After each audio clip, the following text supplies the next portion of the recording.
Oh no. Her eye is twitching. Oh God, no!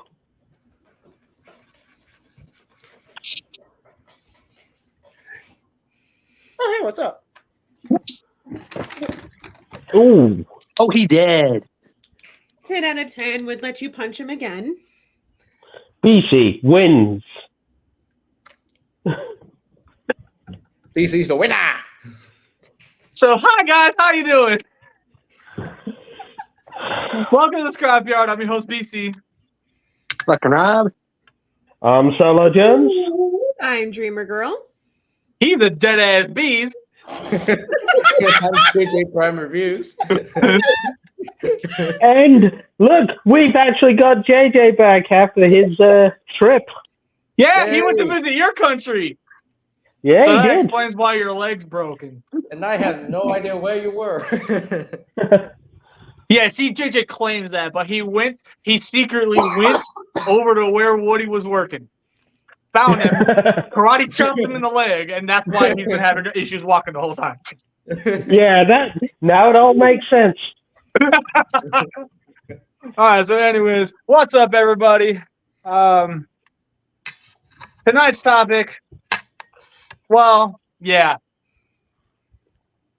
This is why And- we opened it up with a generally pretty funny skit, because we're probably gonna be getting pretty heated here in a minute.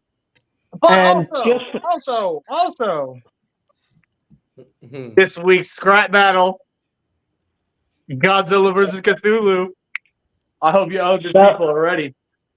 So just a reminder for those that may not know or may have missed last week's episode, stonewalling. Yes, that is the act of preventing access to a particular topic or group.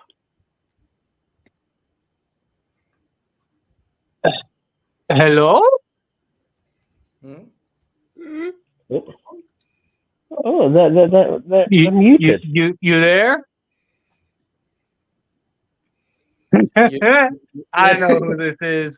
So, this is Divine Kitsune from Instagram. Awesome. Mike is muted though, so we really can't hear her right now. Anyway, welcome. Yeah, seriously, welcome. Enjoy your time here. So with that stated, She's got people over. That's why. okay. Then here's what I'm gonna do. I'm gonna remove you from the stand, or I'm gonna remove you from this. But you're still very much a part of the thing. Just if need be, jump to the comment section or something. I don't know.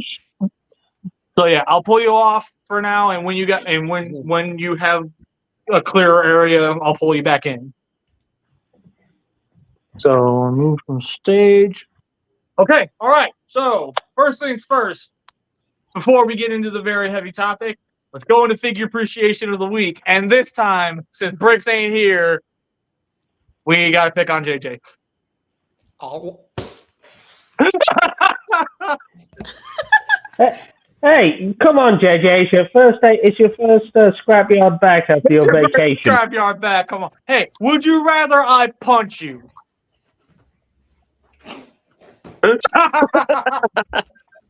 Honestly, yes. Leave Anyway. AJ alone. He was just on vacation. Don't punch him. Punch bees. Okay, that'll definitely. Bees is dead. But anyway.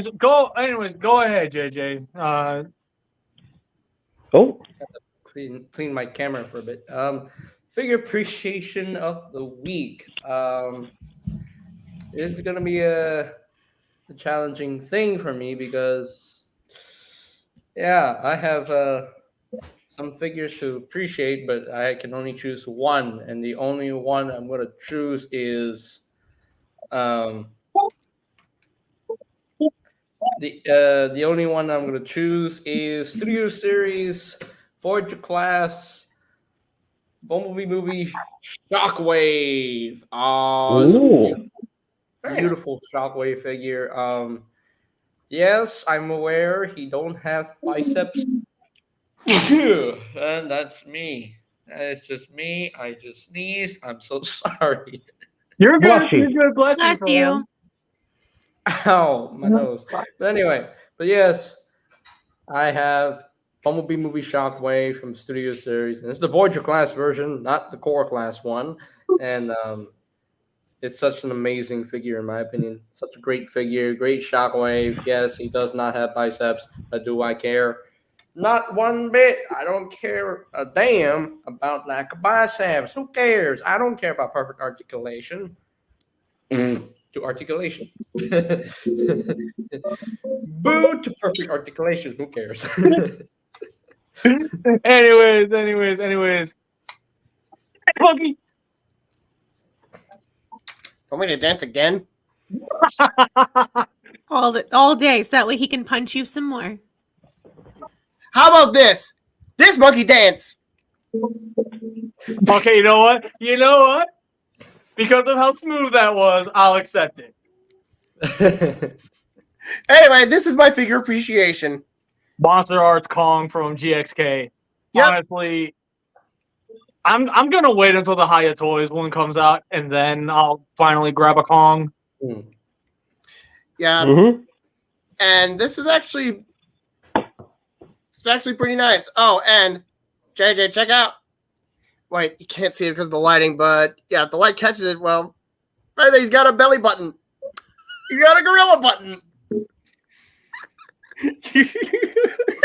Oh God, not this again. Bees, I swear.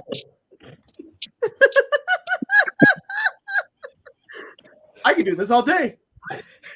It's eventually going to break the shield. Wait, bees. Put bees next to me. Bees. I swear. I can do this all day. Look at the leg, bro. Just take the shield and throw it from him. There we go. Anyway. Just removed him. There we go. Anyways, back on track. Okay. Your turn, Dreamer. Awesome. So I don't have very many, figures. So I'm supplementing with a book of the week, which is what I just started this week.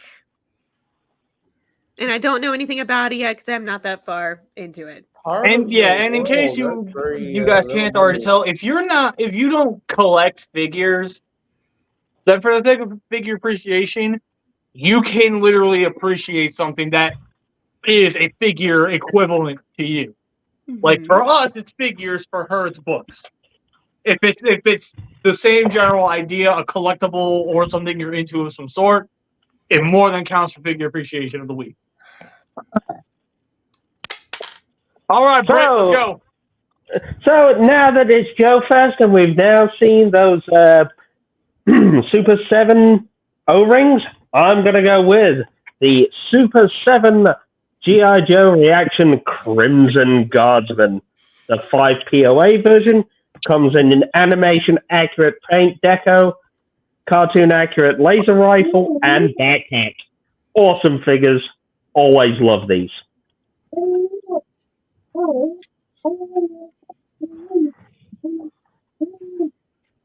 All right, Robuco, let's go. Okay, my figure appreciation.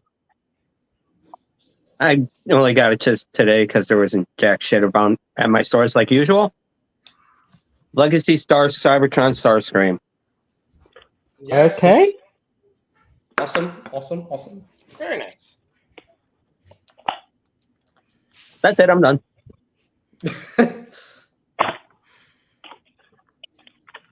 Good. There you go. You get for bean, you get bean. All right.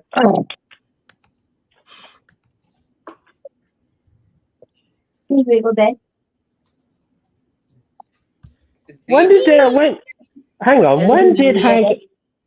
hello. I was going to say, when did Hasbro come out with a Titan class beanie? Is he a HasLab? Wiggle that.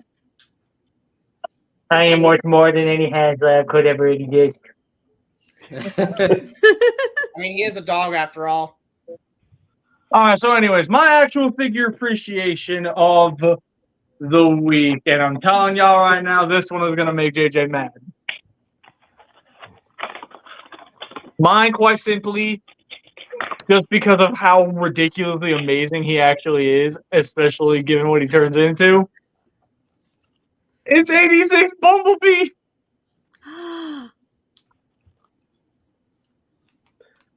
Yeah, I don't know what it is about this little dude. I love him. I just love this little dude.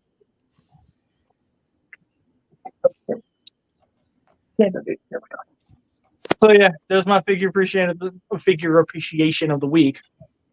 I'm glad you like him. Didn't just automatically leave. I passed on him because obviously I want that VW Beetle and he doesn't become the bug, but maybe that's just me. I will send you the one. I will send you the old one if I absolutely have to. You fine. But the bug is just so iconic. Screw you. I mean, I get what. Anyway, guys. Sadly, joke's got to come to an end for a little bit because we got to get into the topic at hand. And this time, I'm not gonna slam the 30-minute timer.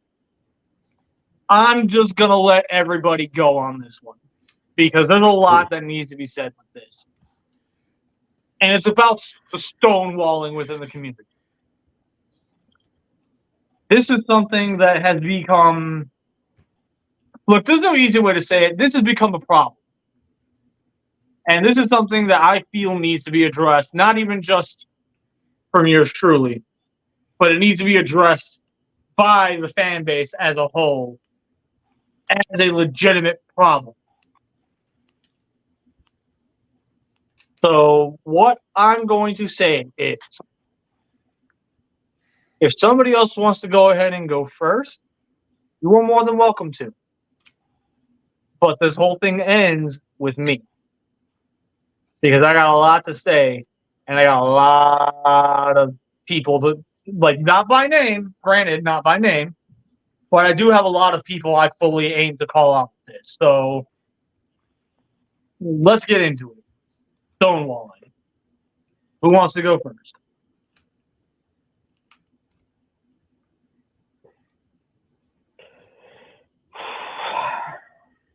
I was going to say, I mean, I cannot. Well, I'm first going to say, like I said earlier, if you missed the earlier definition, we're saying stonewalling is the deliberate act of preventing access to a particular group, community, product, or whatever for whatever reason. Aren't we, BC? Basically, and how stonewalling has, let's face it, it's become a problem amongst all the communities as a whole. Now, I can't really speak from too much experience here in the UK, but I am going to turn around and say that, you know, in terms of some aspects, the UK Transformers community is a lot more open and accepting of people. And I am going to say this, and, you know, if you choose to get angry about this, you know, that's,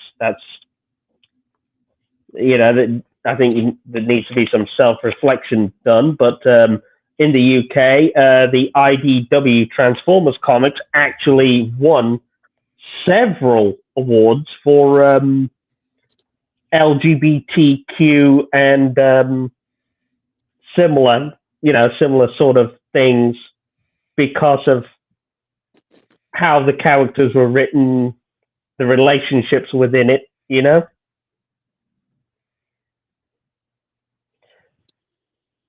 And because of that, the Transformers community, I don't know whether the US was equally as accepting, but I know in the UK, the fandom and the conventions were a lot more friendly to that stuff.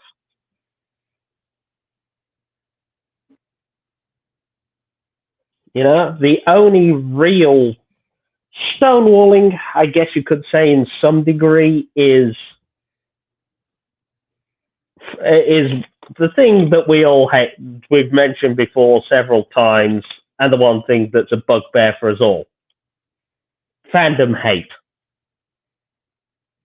But that's about it. Is G1 rules, truck not monkey, etc., etc. We've all been there. We've all experienced it at some point. Yeah. And I don't think I need to say any much more than G1ers and truck not monkey, right? Yeah. That's my experience. But I just want to say I want to say on the whole, most of the fandoms I've been a part of have been largely open and accepting to, new people.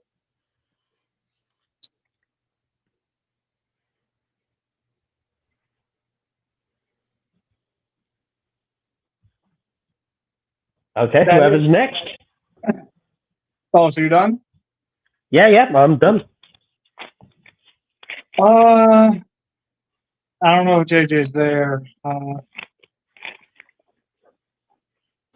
Give me 1 minute. B, you good, dude? I think you killed him. Dreamer, I don't know whether you've experienced any sort of stonewalling in the local library. I mean, I guess I wouldn't really consider it stonewalling. They kind of expect you you read one genre and one genre only. And I'm one of the different people who I don't just read one genre. I read everything. You bounce around. I do, because to me, it's sometimes I like to read a mystery, sometimes in the mood for a romance, sometimes I want one that's a little bit of both, sometimes I want science fiction, sometimes I want fantasy, or something that mixes everything all together. If it looks interesting, I pick it up. And so people are always oh, well, you need to pick your genre and stick with it. And I'm okay, you pick a genre and you stick with it. So I literally sit there and go, where in the rule book of literature does it say I have to have one thing that I read? Where in your little stupid rule book does it tell me that I have to read just one thing? It's not a bad thing to read one genre. You can choose to read multiple genres, like horror or adventure or family genre or whatever genre that you like. It's not a bad thing. Those people who think it's a bad thing, screw them, because they're not worth it. So they really aren't. And so to me, I just have kind of learned to just let it roll. Because, they're obviously missing out on an amazing collection from the library, a bookstore, a friend's house. Or if they want to be a bitch, they're going to be a bitch. That's kind of my opinion nowadays. Where, in my 20s, it would have offended me. Where now that I'm in my 30s, I'm I'm so sorry. Bless your heart, honey. Oh. Damn. She went there. She went with the bless your heart. Damn. That is the most southern way of saying go jump off a bridge, bitch. Actually, it really means go fuck yourself, but okay. It's not the same thing? Yes and no. Depends on your connotation. Anyway, so is that about it for you, or do you still got more? I guess overall, I think stonewalling is stupid, and I think it should leave all aspects of whether it's reading, Transformers, whatever you're into, it should just not exist. And there, I'm done.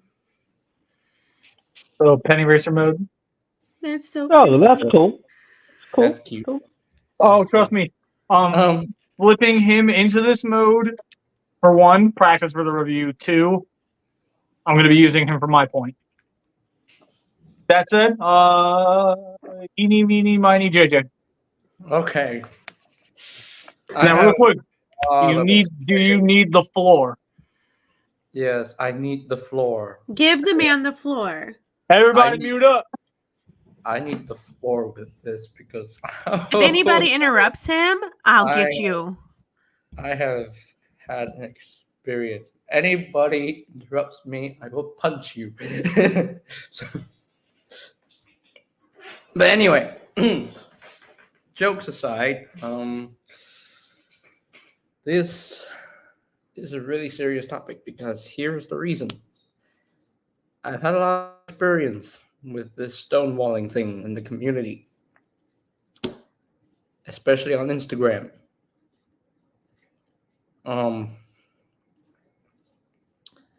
Like I have heard many complaints from a lot of Transformers fans. Like I will take Legacy Bludgeon as a clear example. When I first saw the reveal of Legacy Bludgeon, Legacy Evolution Bludgeon to be exact, I fell in love with it. I fell in love with the colors. I fell in love with the head sculpt. I fell in love with the weapon. I love the mold, so I don't mind owning it again as Bludgeon. And then when I go online and tell people that I like the Bludgeon figure, the new one that was revealed, and I do have him, people just go and attack me for my opinion. And I'm like, okay, it's just my opinion, so why are you getting mad about it? You think that I should dislike Bludgeon? You think that I should be on your side? Bro, it's just my opinion. Why don't you just respect it? Instead of just asking me the question, why do you like Bludgeon? I don't like people asking me that type of question because it's just kind of dumb and stupid and cruel and rude and just disrespectful. I don't know why people do that. They should have just left me alone, have my own opinion, and there's that. But no, they decided to just come at me. And what I would do to them if they come at me is just show them the middle finger and just, just straight out tell them that they're not nice, that they're not nice people. Because why would they even try to be nice to me, even when they just literally disrespected my opinion? And they keep telling me, oh, we respect your opinion, JJ. Well, in my mind, you are not, because you literally asked me the question, why do you like Bludgeon? Instead of saying, we respect your opinion, to each their own. They should have just said that. But no, they didn't. They went at me for liking the Bludgeon figure. Like I'm like, what? Seriously. Because that is not accepted in this community. Literally not accepted. And also, take Bumblebee movie Shockwave. Another clear example. Like, I love the Shockwave figure. But to see those people complain about the figure that has no bicep swivels, and then they say, oh, the figure is a bad figure due to the lack of biceps. I'm like, y'all just complaining just to complain, please, peoples. That's just not acceptable in this community. Yeah, I know, it's your opinion, and obviously I should respect your opinion. But complaining about a figure that it's just missing one point of articulation when it literally has most of the articulation that he needs. Like, even though that you're a stop motion creator, there are ways to go about it. You can spend your money on upgrades if you want to make it perfect. But to complain it online, public, what are you doing? Like, literally, what are you doing? He's just missing one part of articulation. He's just missing the biceps. That's it. I mean, we've had multiple figures that have no biceps. I did. I don't understand. I don't understand. And another thing,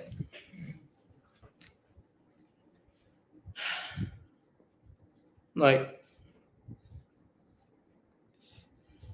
people just want to attack me just because they think that I never learned from my mistakes.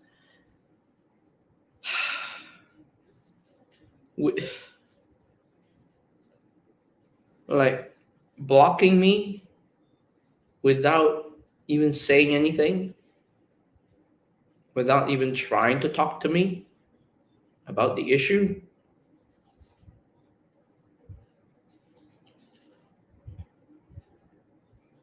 Even after me sending a YouTube link to one of my recent reviews, that person decides to block me without even saying anything.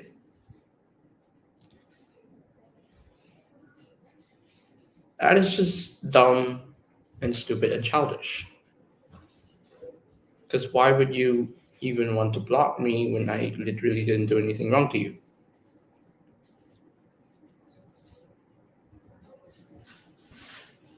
Like, you're probably thinking, oh, I did something wrong to someone, and then you decide to block me because of that. Like that's just like you've decided to take sides. You decided to become one-sided. And that's not good. You need to know both sides before you can make a decision. Because if you continue to be one-sided, then what's the point to live? Because if you keep stonewalling someone,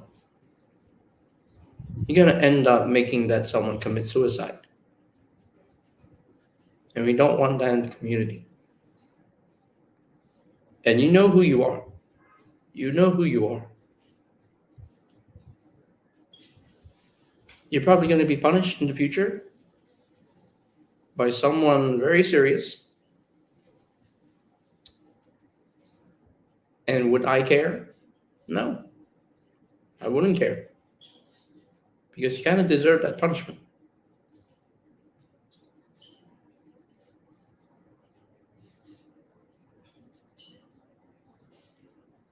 So you just, I don't know why you even exist in the first place. Why did I even make friends with you in the first place? I don't know. Maybe it's because I trusted you too much. Or I cared about you too much. Maybe that's my weakness. I care about people too much. But that's also my strength. Because I'm the kind of guy who wants to make friends, who's trying so hard to be kind to people, who loves and accepts people for who they are.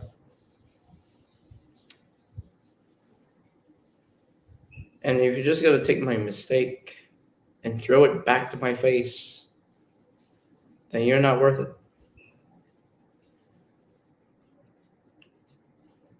Thinking that, oh, I've lost your trust, thinking that I betrayed you, which in reality I never. Just one little slip up, and then you're just attacking me like that in the DMs, blocking me without even saying anything.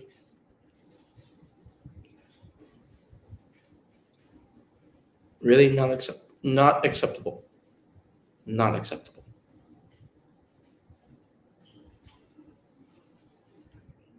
Because if you do that one more time, you're gonna get it from me. Because I'm done with this stonewalling thing. It is not acceptable. Not acceptable. You good? Yeah, I'm done. Can I just say, JJ, if anybody messes with you again, send them my way, and there won't be much left of them. And before we move on and let anybody else talk, real quick.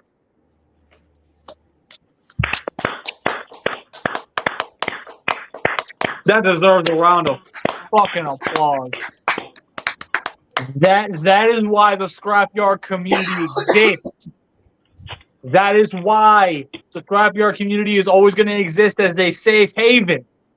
It's because of shit like this. Anyways, before I go off on my little tangent, who's next between these two?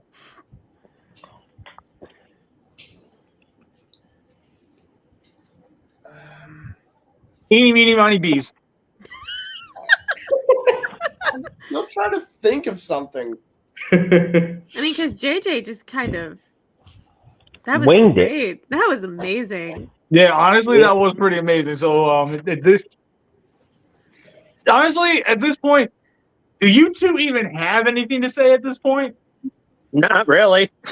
I mean, JJ just pretty much jumped on everything.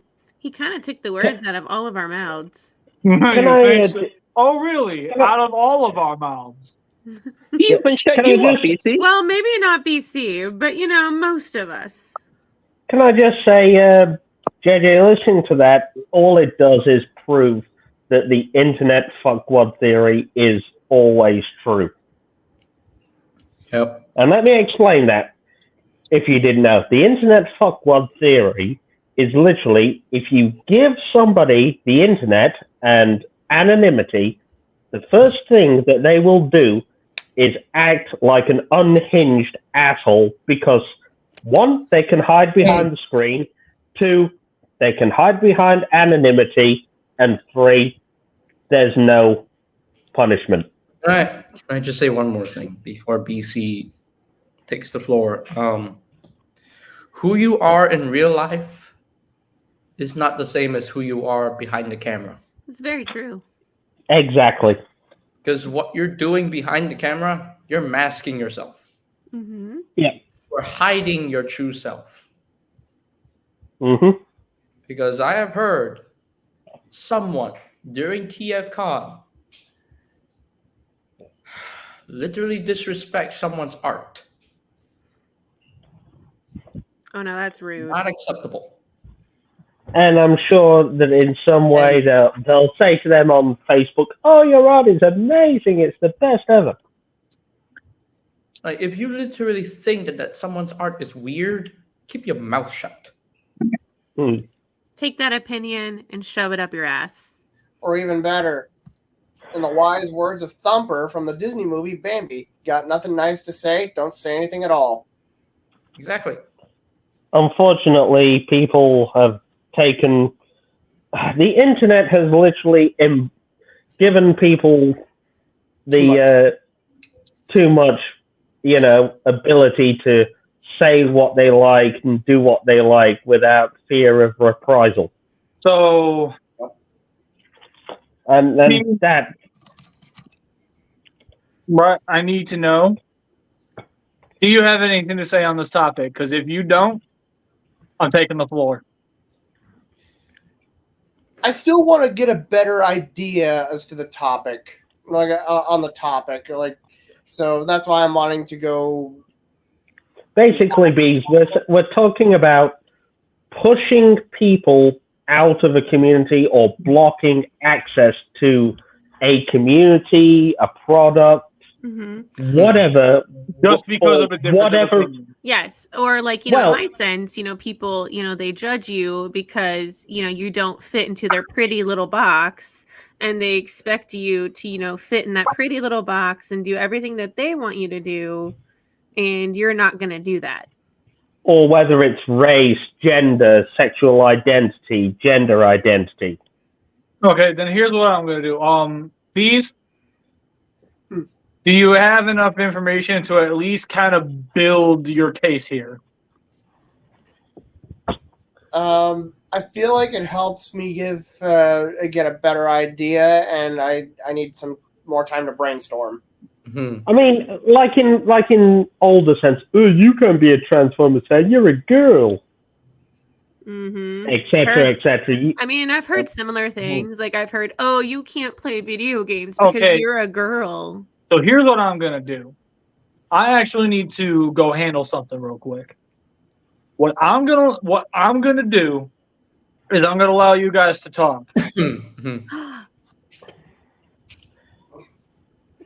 I'll Okay, keep him in BC. line. I'll keep him in line, Within DC. reason, of course.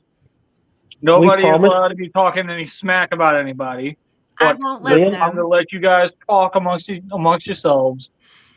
And either whenever Bees feels he's ready to talk, or if he is going to say whatever he wants to say, once all this is done, just let him Yep. cook.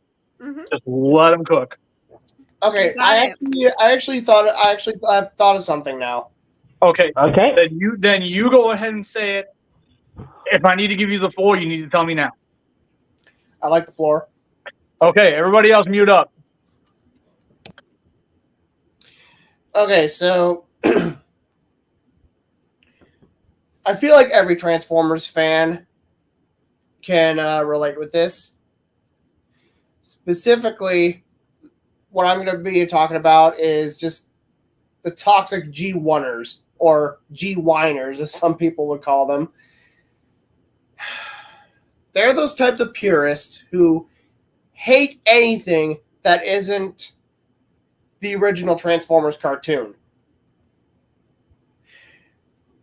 Which,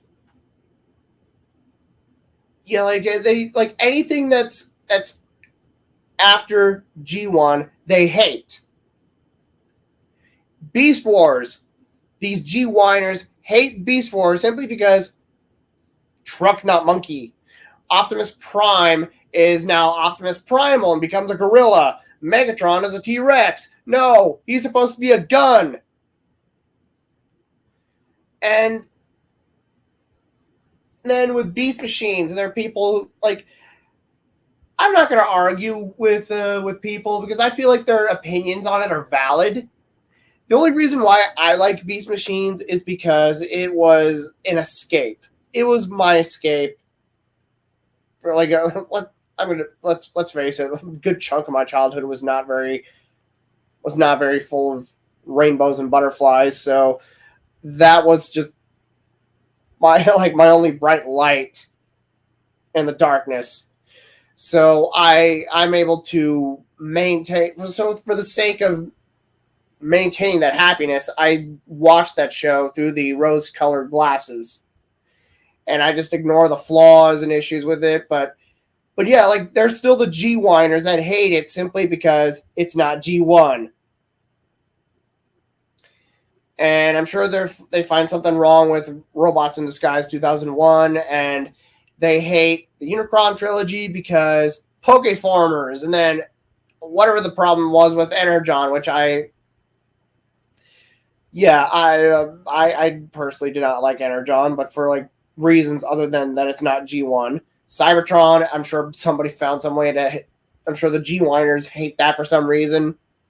Animated, the Transformers animated, yeah, they hate that because, oh my god, it's Teen Titans but Transformers. And with Bayformers, oh my god, live action, they look awful. They look too alien. Well, that's the point, you stupid. They're alien robots, not man-built machines. And then there's Transformers Prime. People hate it like, oh my god, it's Teen Titans Formers, but live action somewhat. Prime your goddamn river.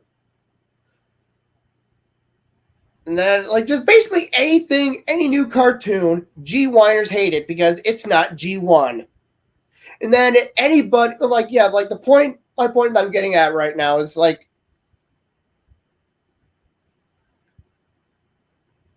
you are entitled to your opinion. If you want to stick with G1 and nothing else, then good. Stick with it. Don't shit on the people that love it, that love anything else, like everything and anything Transformers. Don't shit on someone because they grew up with the Beast Wars series like me. Don't shit on the people who grew up with the Unicron trilogy, people whose first Transformers was the live action films, or animated, or Prime, or even Earthspark. Every new show, every new franchise brings something new to the table, something new to the mythos. And I go on to Facebook groups and someone talks about how much they love the the live action films, and people shit on them for having such bad taste. G1 all the way, or Unicron trilogy is better, or whatever. Typically, it's the G-winers that say that G1's better. And I just hop on and comment on that. I personally don't think the live action movies are perfect, but if you enjoy them, good. That's good. That's perfectly okay. I just like, if you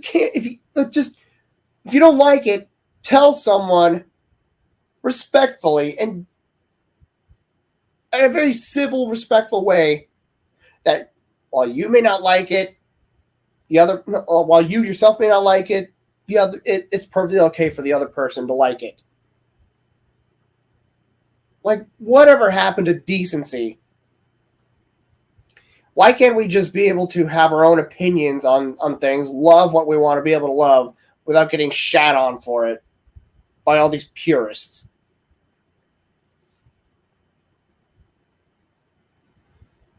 That's why I just typically stay quiet on in these groups, because I mean, I like a little bit of everything with the different movies and cartoons. My Transformers, my G1 equivalent will always be Beast Wars, because I grew up. That was my first Transformers anything that I was ever exposed to. And say what you will about the live action movies, they're not while the movies aren't exactly like Academy Award winning levels of writing, it renewed my interest not only in the Beast Wars series, but also just giving me an actual interest in the original cartoon. And eventually it branched out from that to whatever cartoon was airing at the time, like animated, and then Prime, and then eventually I watched the Unicron trilogy, the Robots in Disguise 2001 series. I don't crap on anybody for liking certain shows. I mean, if it's a show that I particularly dislike, like the Netflix series or the Machinima Prime Wars trilogy or Energon, I'll silently judge you for it, but at the same time, I'm not going to shit on you for it. Hey, BC, if you're back, I'm done.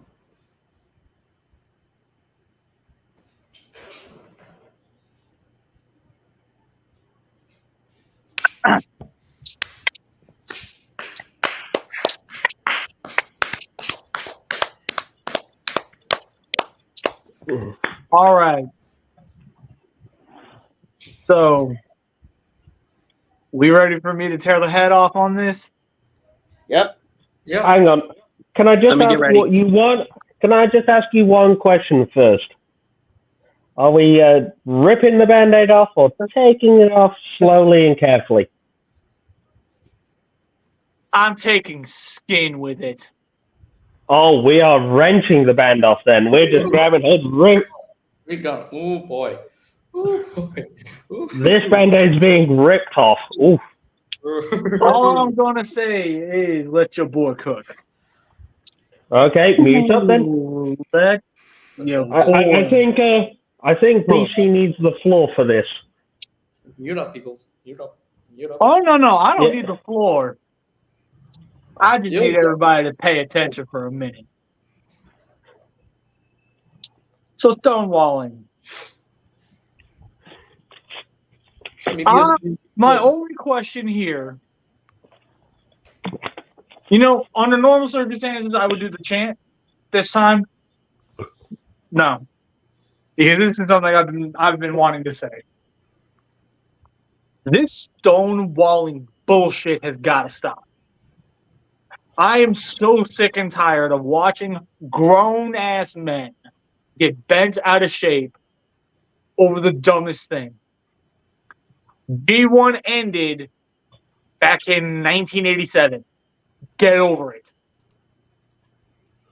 G1 lost its popularity in the 90s, accept it and move on. The Beast Wars is always going to be a major part of the franchise. Get the fuck over yourself.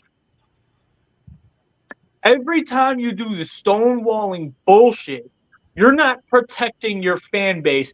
You are making it into something that is toxic and Alienating. alienating. Thank you. You are turning this into some place that won't accept new people into it. When, as one can clearly already tell with this group, that is not the fucking case. I am going to quote TJ Omega here real quick. I do not care if you are black, white, Asian, Mexican, gay, lesbian, bisexual, trans, LGBTQ all across the board. I don't give a shit. If you are a fan of Transformers, you belong in this fan base. Why is it a problem?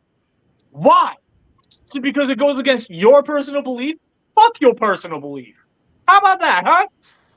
Yeah, I'm done. Like, at this point, everybody else tries to keep it some level of respectful. Not me. Nah. If you're going to be a disrespectful little asshole, I'm going to be the same exact fucking thing you. I'll match your fucking energy. You want to fucking play that game with me? Go right the fuck ahead. Watch how quickly it fucking ends badly for you. I'm not going to sit here and pretend to act like shit's okay when I'm seeing it and I'm not liking it. You mean to fucking tell me that you are going to make yourself a quote-unquote leader within this community, and then you're going to spin the fuck around and act like this fucking purist asshole? But the only thing that genuinely matters is the original, and anything that comes after it, it just doesn't exist. How boring of an existence do you live? How is it that you can live in such a shell and not bust out every so often to smell the roses and touch the grass? How much of a turtle are you? And above all, and I'm pretty sure all of you are waiting for me to do this little bit. If Beast Wars, Riddle 1,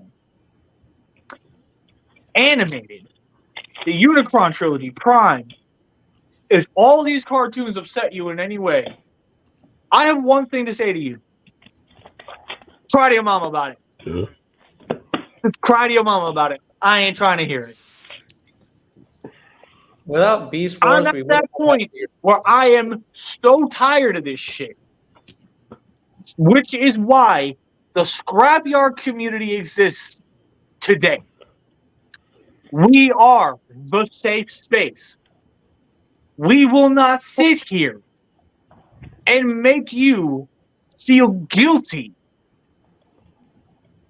for having your own opinion.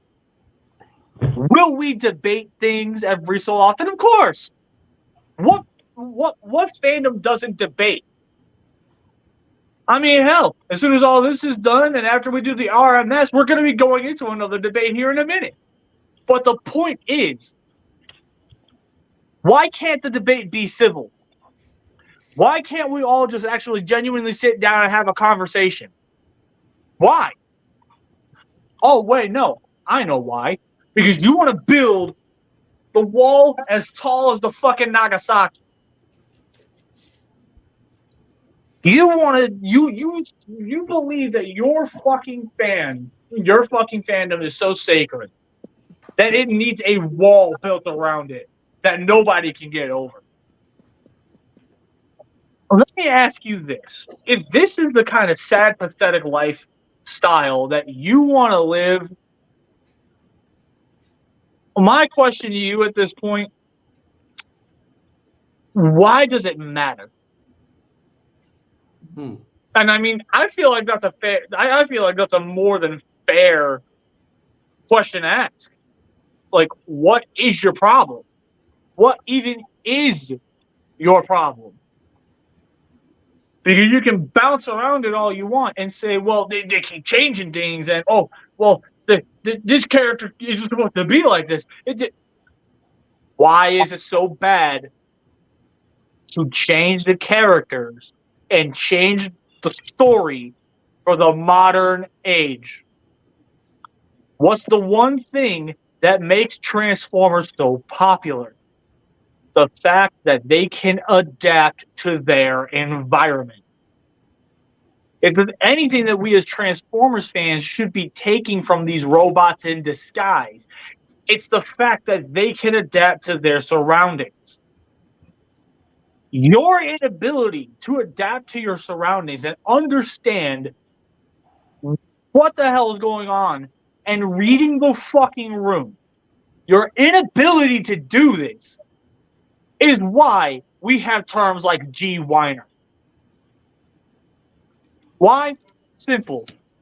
You're a fan of the original series and you will whine, bitch, moan, and complain as you try to scratch your fucking balls while trying to lift your gut up at the same fucking time because God for fucking bid, Bumblebee is not a Volkswagen.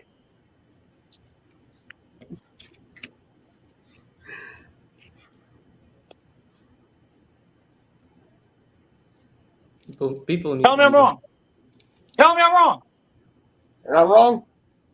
You're not wrong, man. You're not wrong. And another thing. Oh, you thought it was done? Oh, no. Oh, no. I got plenty here. Let's talk about these real quick. Hey, this is a fantastic little fucking figure. But the fact that I know for a fact that there's at least a few of you out there who's genuinely pissed off at the fact that the spring-loaded gimmicks aren't there. Proud of your mom. Proud of your daddy. Proud of your grandma. I don't care who you got to fucking cry to at this point. Go fucking spew your shit to somebody else because I genuinely don't give a shit.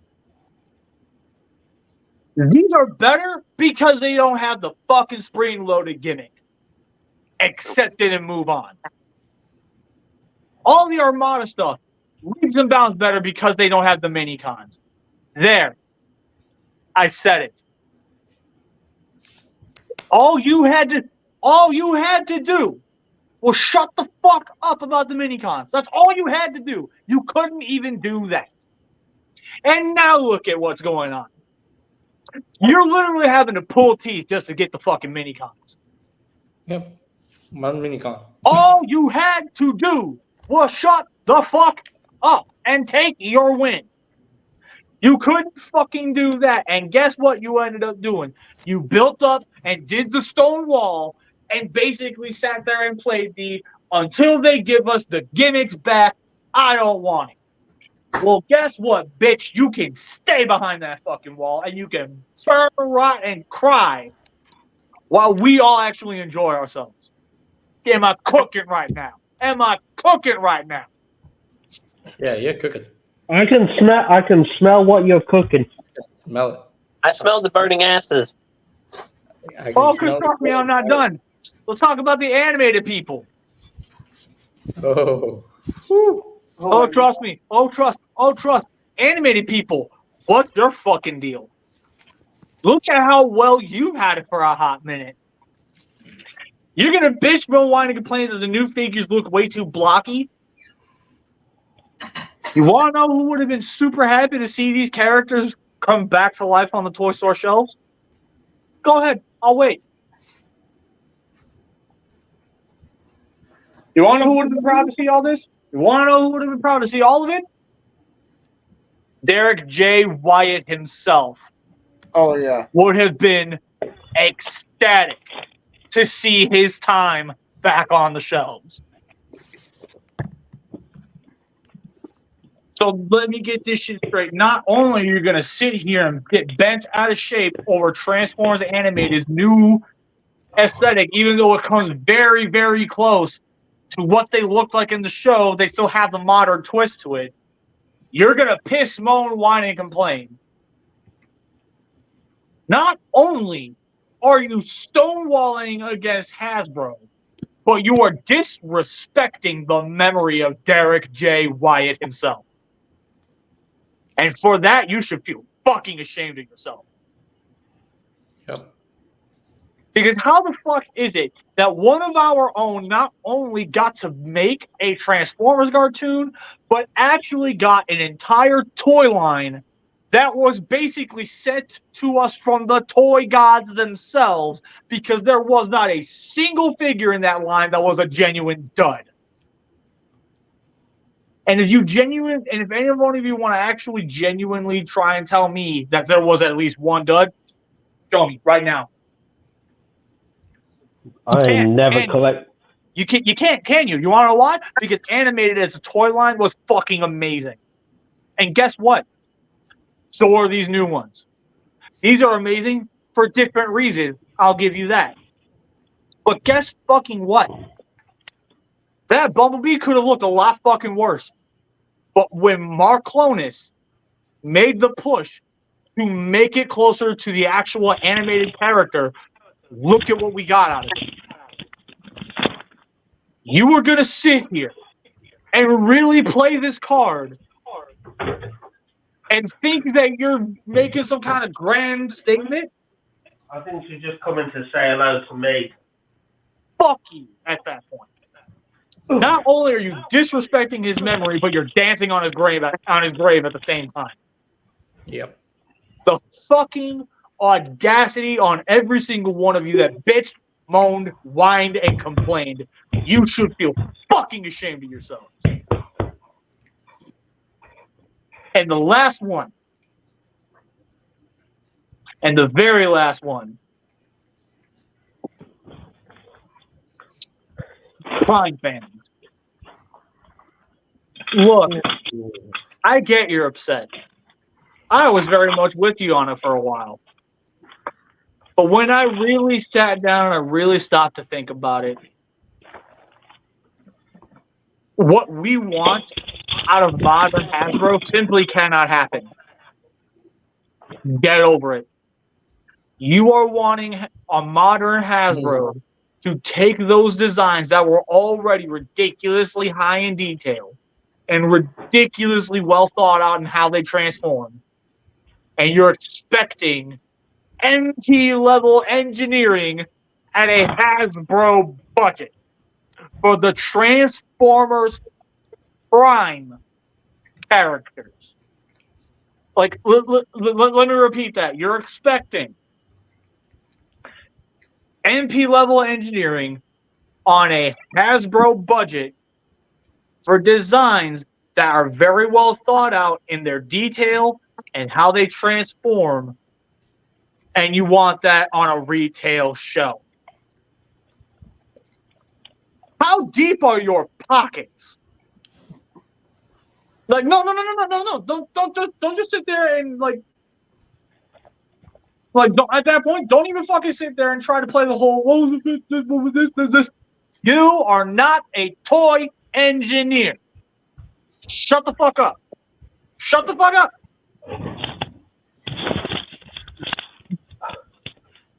At this point, I don't want to hear another fucking word out of these people. I don't. Because I've genuinely gotten sick and fucking tired of watching and listening and hearing all of these people bitch, moan, whine, and complain over fucking Legacy Bulkhead. I'm so done. And before anybody asks me, yes, I'm very much on the same boat when it comes to all the Prime characters that got new toys in Legacy. I'm done hearing about it. You want to cry about it? Go cry to your mama. You want to bitch about it? Go bitch to somebody who's actually going to give a shit. Because we will not. We don't give a shit. We genuinely fucking don't. As much as we may make the jokes, as much as we may sit here and act like we would know better, let's be fucking real. If any one of us were to actually get an opportunity to design a toy, we would kill Hasbro's budget just on the articulation alone. Not the transformation, the articulation. We keep wanting more and more and more and more and more. Hasbro can't keep up with the way their budget works. They can't. Yep. So with how much you guys want to sit here, bitch, moan, whine, and complain, until I see you with the engineering degree and you are the ones designing the toys, I don't want to fucking hear it. Yep. You don't know. And you never fucking will. So stop Mhm. acting like you do. You can have your criticisms, and I will never take that from you. But if all you're going to do is sit here, piss, moan, whine, and complain over some shit when you wouldn't even know how to fucking do it any better, and you're just going to sit here and play the whole freedom of speech bullshit, you're bitching over a toy. Yep. Shut it the fuck up.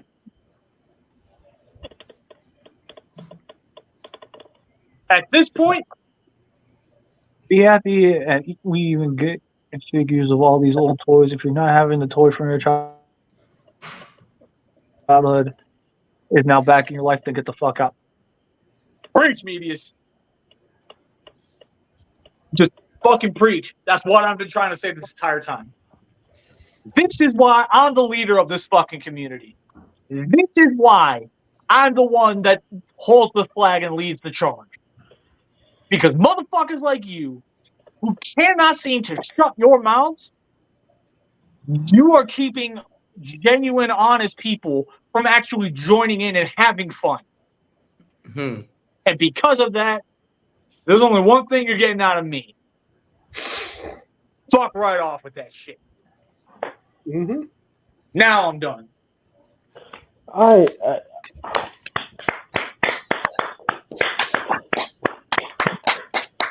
Hi, Bricks. Oh, hello. Hey, Bricks. The most is here. Hello.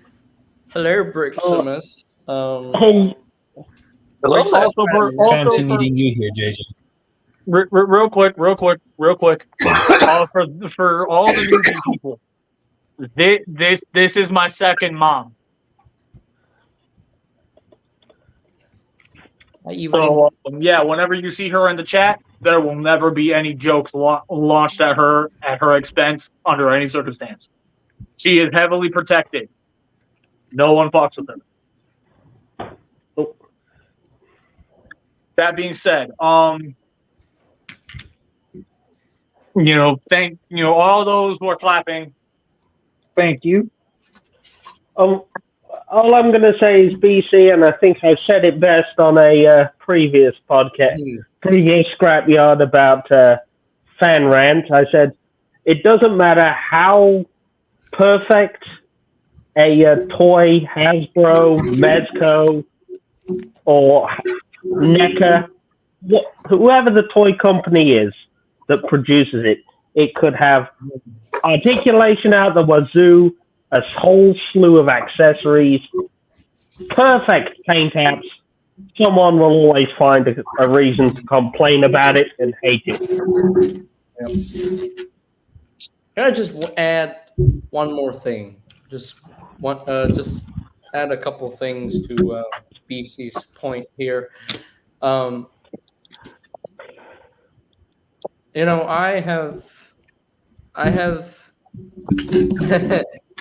am guilty of complaining about having repaints, but right now I'm not gonna complain anymore because I have now seen the beauty of repaints, of straight recolors, because of this figure.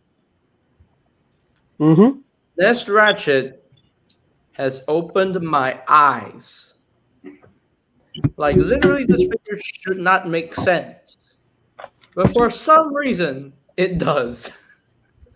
It's an interesting figure. I bought that when it came out. I enjoyed it. Exactly, and thankfully, this figure gave me this gun that I've been missing from Ratchet. I wanted this gun. And yeah, that means I have to buy another figure of the same mold to get this new weapon. And I didn't have a problem with it. I mean, at first I didn't even want this figure, but I'm a human. I'm allowed to change my mind. Yeah. Change my mind. Let me cave and get this figure. And I got it. It's so much better than this one in terms of solidness. Much more solid than this one. I believe it. I believe it totally. And another But- thing, to comment on BC's point about Beast Wars. If Beast Wars did not exist, We wouldn't have we Transformers. had amazing figures like this.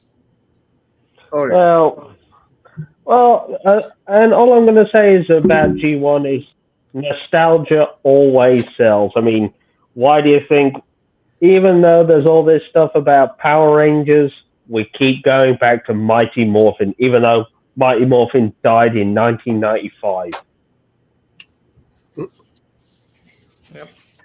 Oh, and I don't want to bring this up as an for an example. There are a lot of people who complain about repaints and retools, and when this was first unveiled, this is the Legacy United Vector Prime. I wanted to reserve judgment until after I got the figure in hand. I'm going to be honest, I was a little underwhelmed by it. I have my criticisms about it, but I also do have praises for it. There's some things about this that I love, things that I don't like about it. One of my criticisms about it is also just purely aesthetic.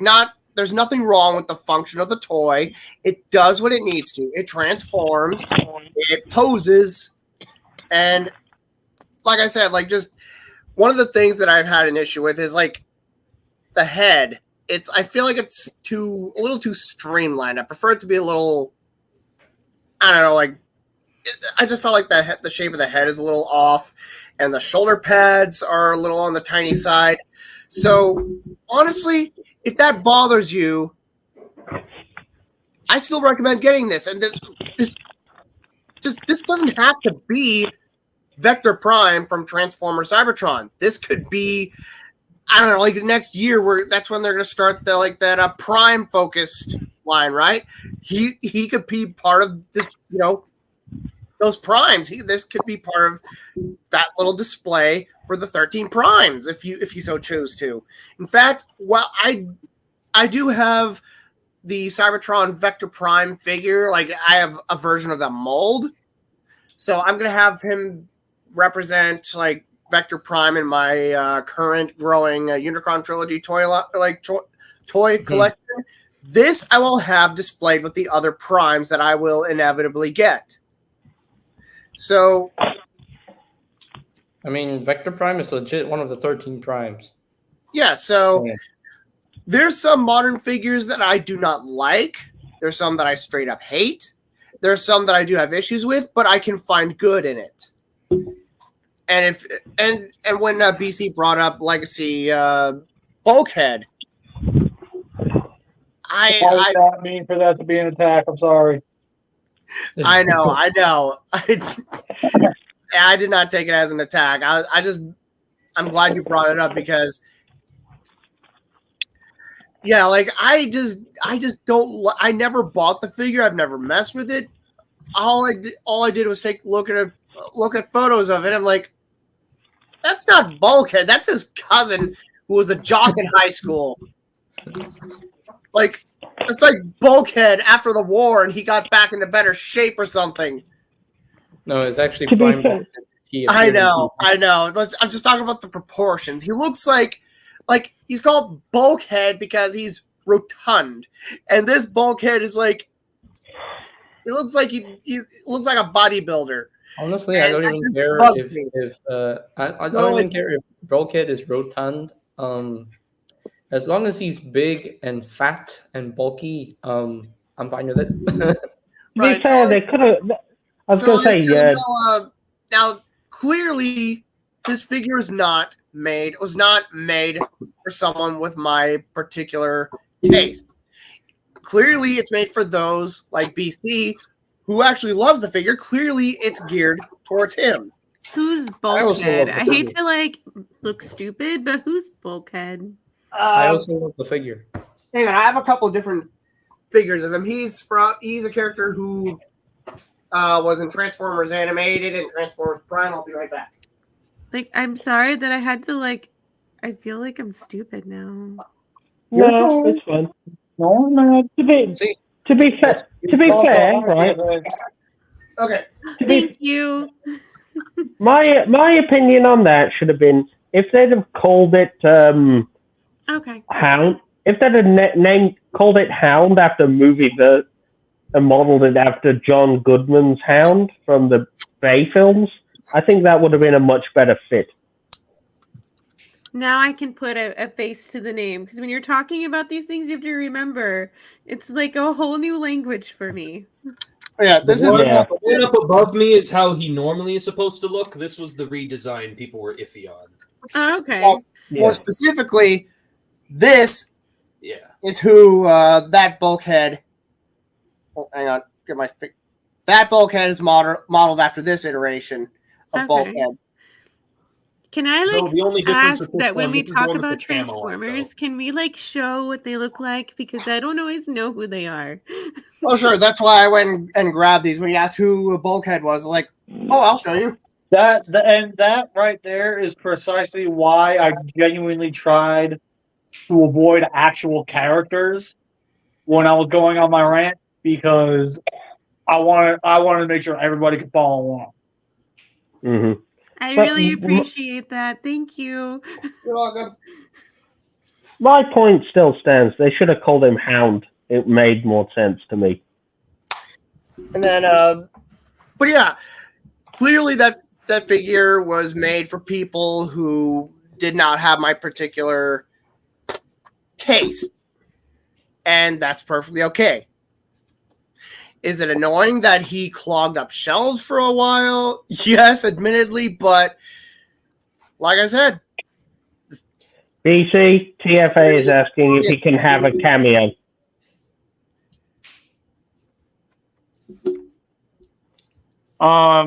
Just we're actually going to be moving on to the scrap battle in a minute, so no cameos at this point. Sounds like I missed a really good rant. It was amazing. JJ's was just perfection, and then I'm- BC's was amazing.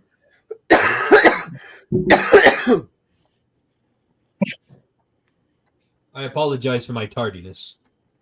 You're fine. What If did you do? If need be, I would appreciate it if somebody would go through and actually. Can we address questions at the end, please? I'm still coming down from my rant.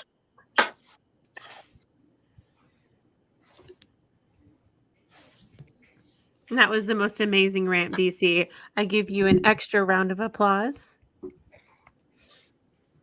Yep. amazing rant. It's Amazing. fantastic. When your boy needs to cook, he cooks. oh yeah. I'm sorry, BC. I felt kind of attacked in that. Quit Damn making it, I didn't mean listen. I get it. I missed a good rant. No, you know when BC was ranting about Bumblebee not being a Volkswagen, I'm thinking, shit, that's me. I felt like that was kind of me too, but I'm like, to be fair, that's the only way I really know him. So, I mean, I didn't feel personally attacked at that point. It's like, I mean, to be fair, to add on DC's It point, was pretty clear I was going for everybody at that point. Not Oh, me, I yeah. was here. to be honest, with BC's point, where people are complaining about Bumblebee not being a Volkswagen, can I just say this? Some car brands have issues with licensing, so yeah, but the thing is, we've had like multiple VW MPs, so VW Bumblebees, including Netflix Masterpiece.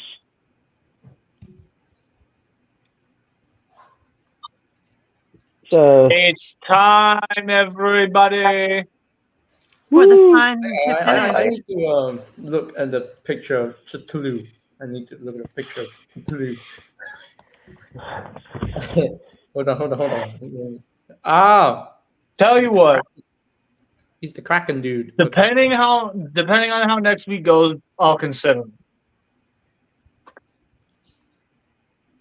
Because I literally wasted a good portion of my discussion energy on that rant. So now it's definitely at the point where we're gonna move right into scrap battle. So this time, given that this is Godzilla's third round at being in scrap battle, we're not gonna touch him when it comes to the actual analysis portion. Howsoever, when it comes to Cthulhu, this was tough because, unfortunately,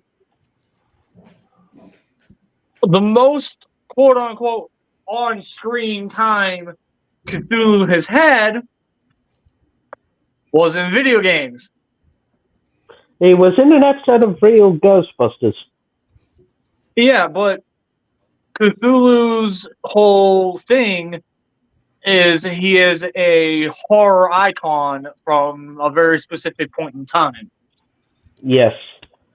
But Because there was, his whole, the whole thing with it is, have a good night, Fan Geek. That said, this is just like, so we're going on, because there was, like I said, there was the Real Ghostbusters episode, the Call of Cthulhu. yeah, and then there's the Call of Cthulhu video game, which he doesn't even appear anywhere in the game until like literally the very fucking end of it, and even then, he's completely cloaked in shadows, and you don't actually see him do anything. Which is based on the Call of Cthulhu D&D game. Exactly. So just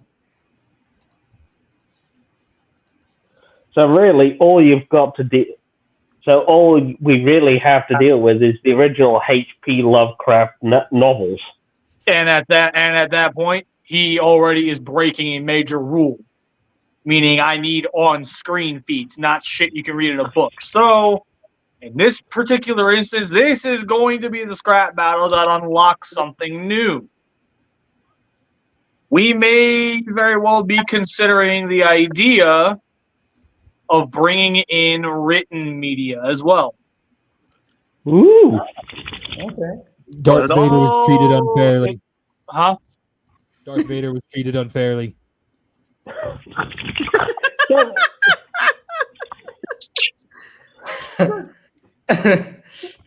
So basically, that means Captain America could get a technical round 2 based on his comic book feats.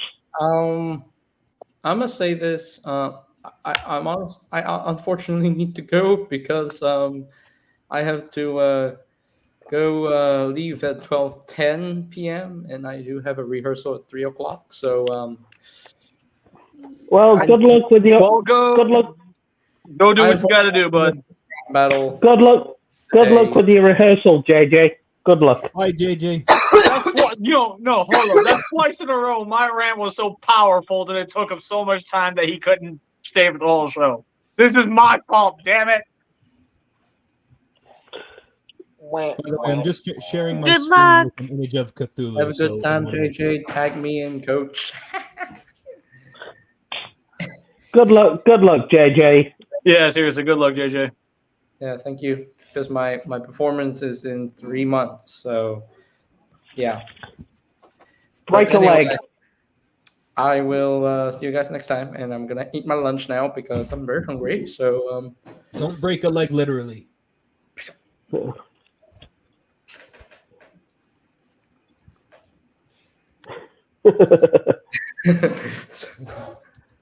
Yeah, like I'm fairly certain I told you already. We'll see about next week, but right now, no, just no. But all right, I'll see you guys next time. All right. Okay, see you, JJ. Take care now. Take care. See ya. All right. Let's do this. And we got away without doing the Mebius chant. I'm disappointed.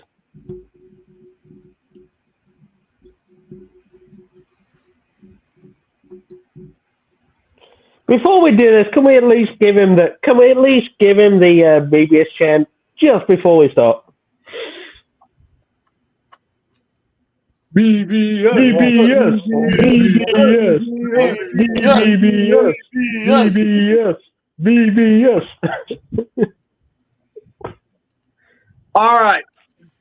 Let's go. So first things first.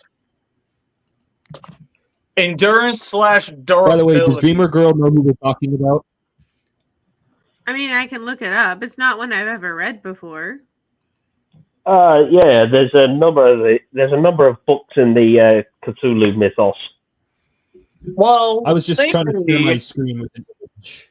Thankfully, my wife gave us a link that basically gives us all of the D&D stats for Cthulhu. So I'm going to be using that to go off of how this is going to go. So first things first, I'm going based off of not just games I've played, but games I've watched as far as Cthulhu's actual overall endurance. Right, yep. Endurance, I'm going to tell you guys now, they top. Because the reason why is because Cthulhu is supposed to be this cosmic god. Mm-hmm. Yeah, he's a cosmic. Yeah, he's basically one of the old gods. Which basically means there was a time where he was in, well, outer space. Yep. How the hell did he end up in our waters?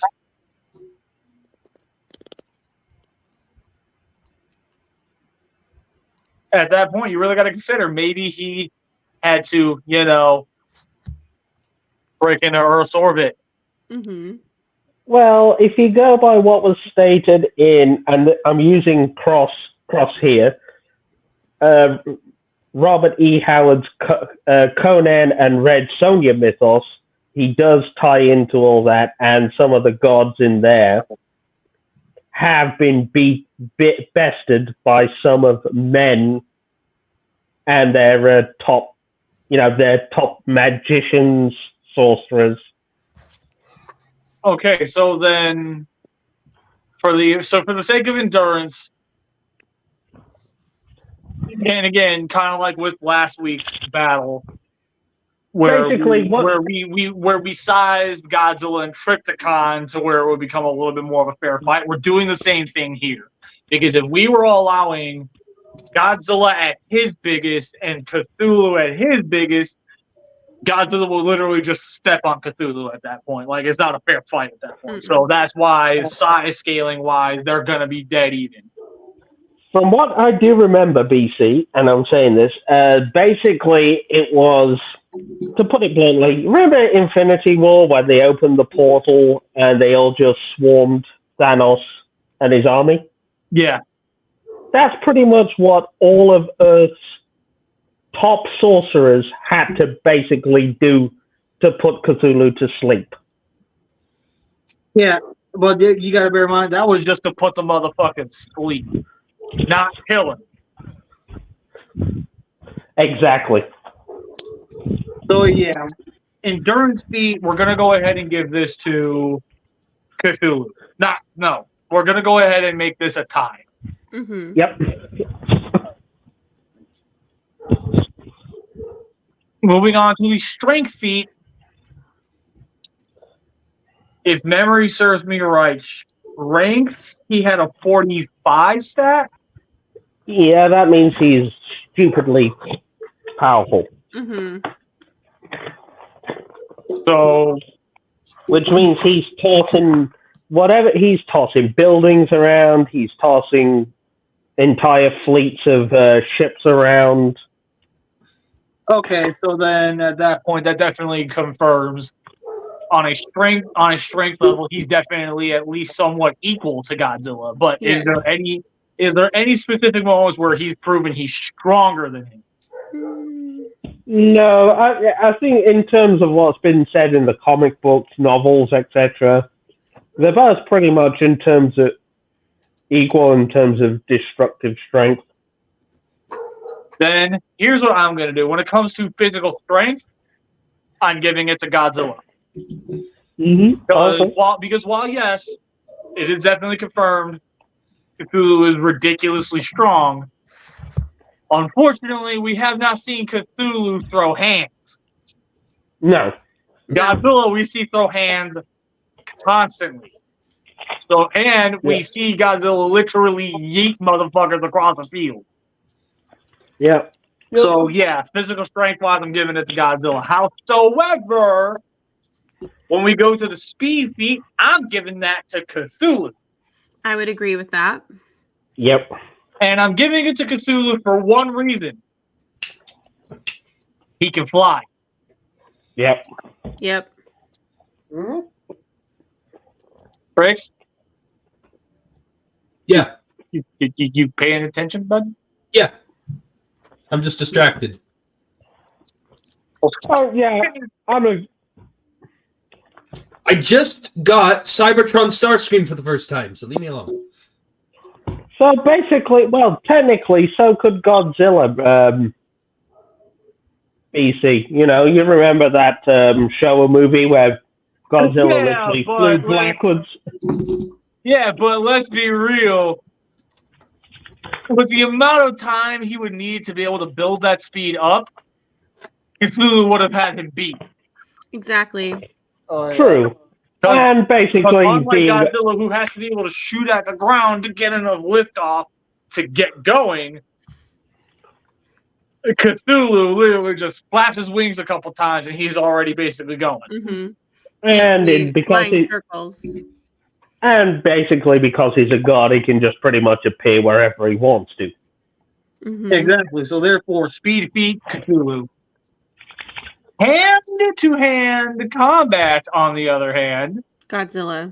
Godzilla far fucking none.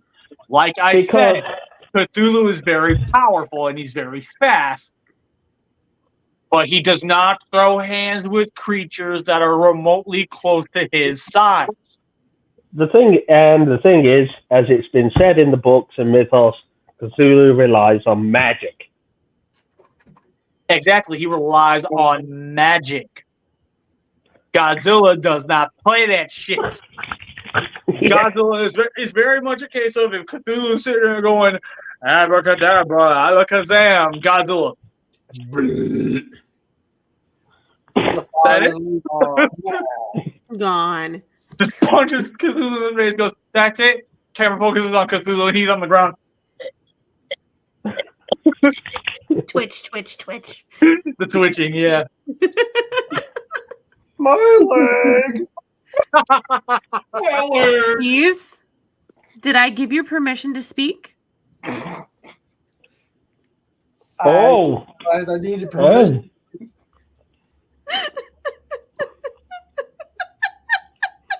Helen, Dreamer, dearest, I'm asking you nicely, please just chill out a little bit. Oh, snap.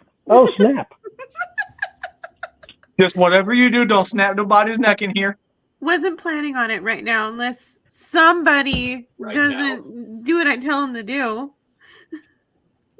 Look, with the way you were staring into the camera, it makes me wonder what's going on. So I'm asking you very nicely to...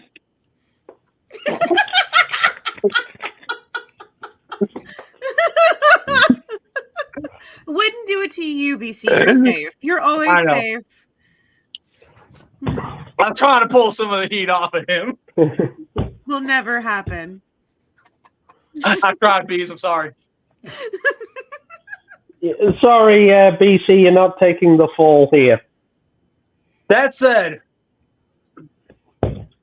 so we just did hand-to-hand combat. Let's do armor and weapons. Armor and weapons, I'm just going to be real with you guys. I'm tying them out. Yeah, I think basically Cthulhu has an army of human and monstrous servants at his beck and call that he can just basically summon at will to act as his personal weapons. So basically, He's got- basically what you're saying is he's gonna be a octopus version of Scar King, where he's gonna be a little bitch the whole time and call upon everybody else to do his dirty work. Is that what you're telling me? Is that what you're telling me? Basically, yes. While slowly cursing his opponent to go insane, Yep. to go more and more insane. Except there's just one problem with that little trick there. Godzilla's rage incarnate. So what happens when you? So basically, Cthulhu's going to find out the hard way what happens when you take something that is anger and rage and regret incarnate, and then you make it insane.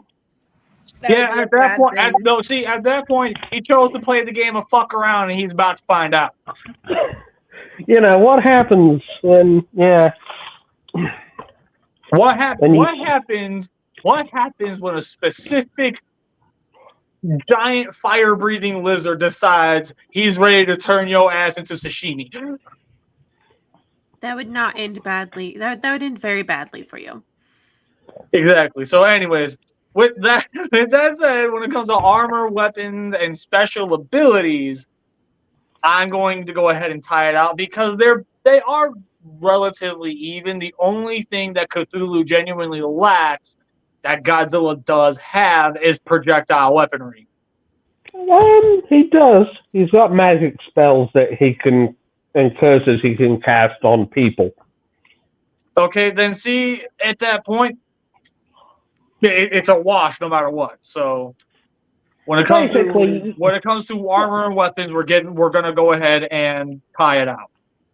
Yeah. Basically, while Godzilla's throwing atomic breath, you know, like I said, Cthulhu's making you slowly go mad. Now, here's my next one. And this is technically the last one, which is the most important one.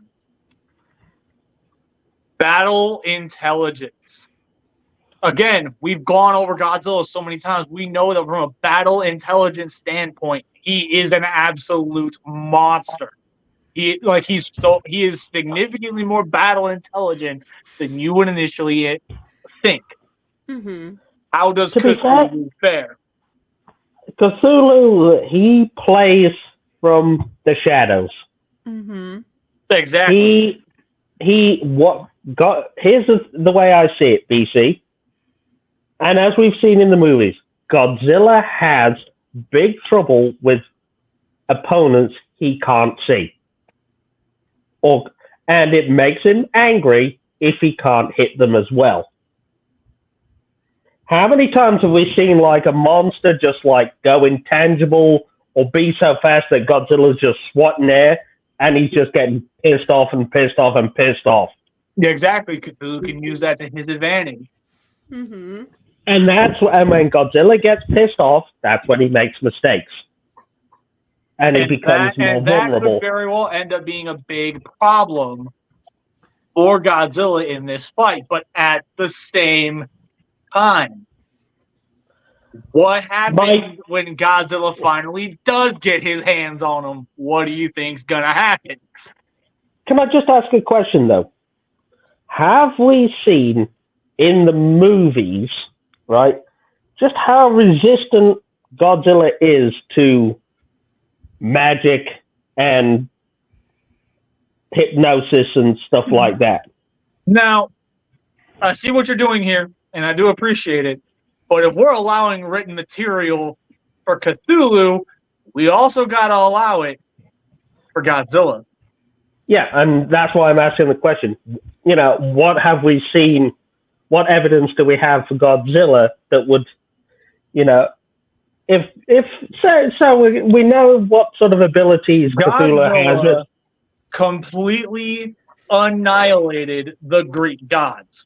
The Greek gods were known to have immense magical power. Yep. And he turned them all into a hashtag.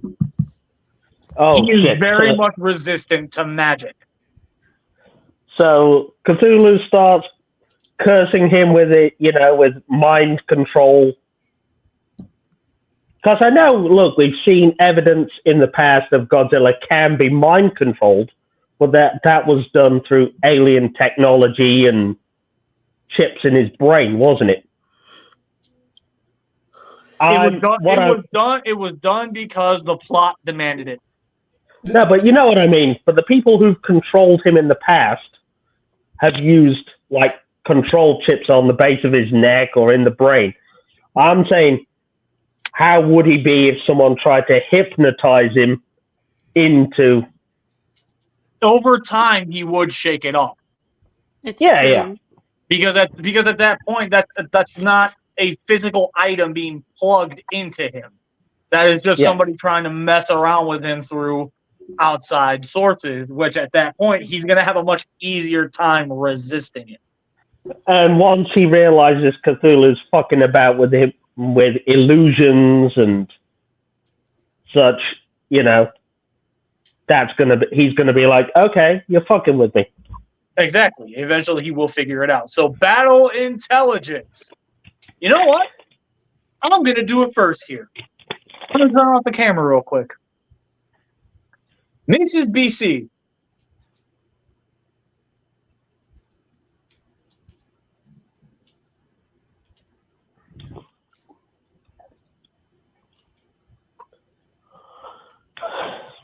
So this time, we're going to allow, whenever she gets back, we're going to allow Mrs. BC to be the one that actually crowns the winner for battle intelligence. Personally, for the simplistic reason of we genuinely cannot decide. No. I would give it to Godzilla simply based on one thing. And I'm saying this, once Godzilla gets over the fact and realizes that Cthulhu's fucking with him, the gloves are off. I mean, while fair, we'll tackle that in final verdict. Right now, battle intelligence. This would be. What Woody better? What, Woody? Yep. You were saying something. What? Just explaining that because I believe I've seen some stuff about Cthulhu. I was saying Godzilla. I would give everything to Godzilla simply based on the fact that once Godzilla realizes that Cthulhu's just been fucking with his head with the illusions and such, it's over. Yeah, but another thing you got to bear in mind: Cthulhu has mind reading ability. Therefore, he would know when Godzilla realizes that it's all he's no longer under his control.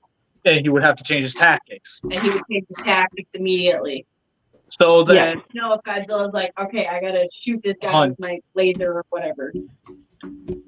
Battle intelligence. Who takes it? Or is it just straight up a tie?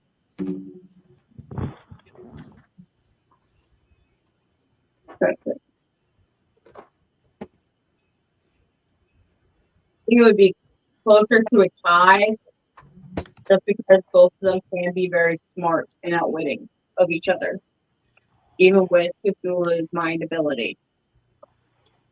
Okay. Also been around for a really long time. Yeah, both have been around for a very long time. Okay. Thank you, Mrs. BC. Now, let's move on. Final verdict. Bricks are up.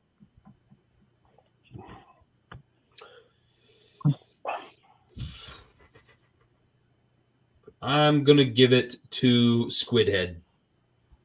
Oh, you signed with Cthulhu. What? And yes, that is a Transformers reference. You're welcome. Okay, all right. Well, do you have a reason why, or is it literally a case of you're just tired of Godzilla winning? No, it's just that I'm pretty familiar with the character of Cthulhu, and I'm just doing just the whole fact that he is this eldritch ancient god who just you know, he has too much, like, how did I word it in my head? He has a lot of experience on his side. Okay. So- I'll give you that. so, I will like, give you that. You could say his battle IQ is technically infinite because he's been around since like the creation of the universe or whatever. While true, Yeah. he's never faced an opponent like Godzilla though. No. But you know, like, you know what? No. I'm not gonna try and convince him otherwise. He chose his final verdict. He gave his reason why. We're moving on. Final verdict. Godzilla. You're not even going to explain it. You're just going to leave it at that. I was actually about to, because yeah, I learned from you some things about Godzilla that I never knew about, like his resistance to magic and mind control, something that you'd have an advantage over him with temporarily, but he's able to eventually, fight it off, fight through it and resist it. So yeah, I feel like those would be, magic and mind control would be like things that Cthulhu could be able to use, but in a fight with Godzilla, it's something that would be he wouldn't be able to use on him anymore. I just barely thought of something I wanted to add really quick that might sway a couple people. Go on. Just one other feat that Godzilla has supposedly accomplished that I just remembered. The ending of Godzilla -1, it clearly was being foreshadowed that even after his head being blown up, Godzilla was still going to be regenerating for a possible next movie. Which is confirmed. We are getting a sequel to -1. So I also just wanted to put that out there as well. That might sway a couple people. His head has been blown up, and he still is. And he basically was still able to regenerate. Yeah. Anyway, so Dreamer, I'm gonna say Godzilla. you're not even gonna explain. You're just saying. No, just Godzilla. Okay. Woody, you're up. I'm actually going to go for Cthulhu. And I'm simply going to base this on the fact that being an ancient eldritch god, yes, has a lot going for him. Yes, I know Godzilla's powerful, heavily resistant to a lot of magic attacks, illusions, and such like. But I genuinely think that Cthulhu would have enough magic abilities, such as the illusion spells, mind control, and such, to keep him well out of melee range, enough to drive him into the void of insanity. Okay.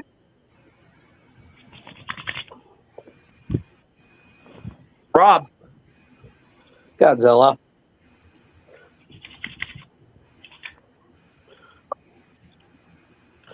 Do you want to weigh in, or? I'm going to be completely honest. I could give two shits about Cthulhu, so. So you're just going to admit you're biased? Yeah, I am. Okay, fair enough. Fucking Robin is biased. Fucking Robin is fucking biases. Yeah. Do you want to weigh in? Who do you think will win, Godzilla or Cthulhu? No. It's fine. You're saying it's going to be a tie. Yeah. All right. Godzilla versus Cthulhu. The battle opens where the ritual is completed and Cthulhu rises from the sea. A titan of monstrous proportions. The squid head, the bat wings, and this absolutely massive body built from head to toe of nothing but pure godly might. But when he rises, he sees all of his disciples. He begins his moment of pushing them to the brink of insanity to bend them to his will. Until he hears the rumbling of the water behind him. He begins to turn. He looks. We hear that iconic roar, and Godzilla bursts out of the water. They stare each other down. Both opponents very much so know. There's no walking away from this.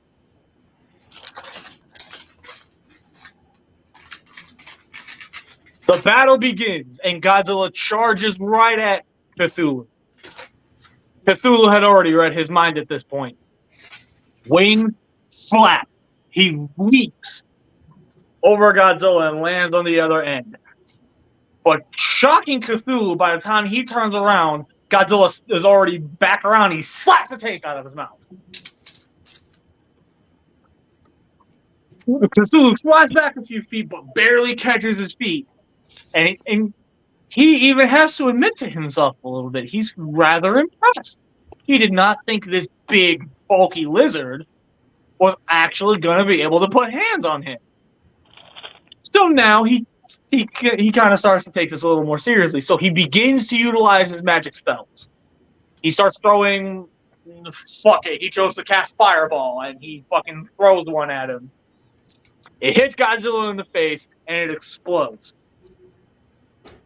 Cthulhu simply puts his hands to his hips, and he crack like in his own mind he cracks a little smile. But when the dust settles, the blue light,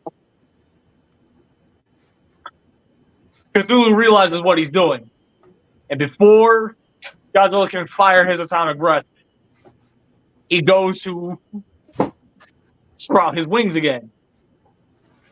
Godzilla ain't stupid, though. Instead of aiming directly at Cthulhu, he aims right for his wing. He hits the wing, takes it out. A very, very good portion of Cthulhu's locomotion is now gone. Realizing he can no longer fly, he now realizes, I have to figure out a way to keep my distance from him. Because at this point, he's reading Godzilla's mind, and he has very quickly learned through sheer physical strength, Godzilla is significantly stronger than he is. So at this point, he only has one option. Keep this fight distance-based entirely.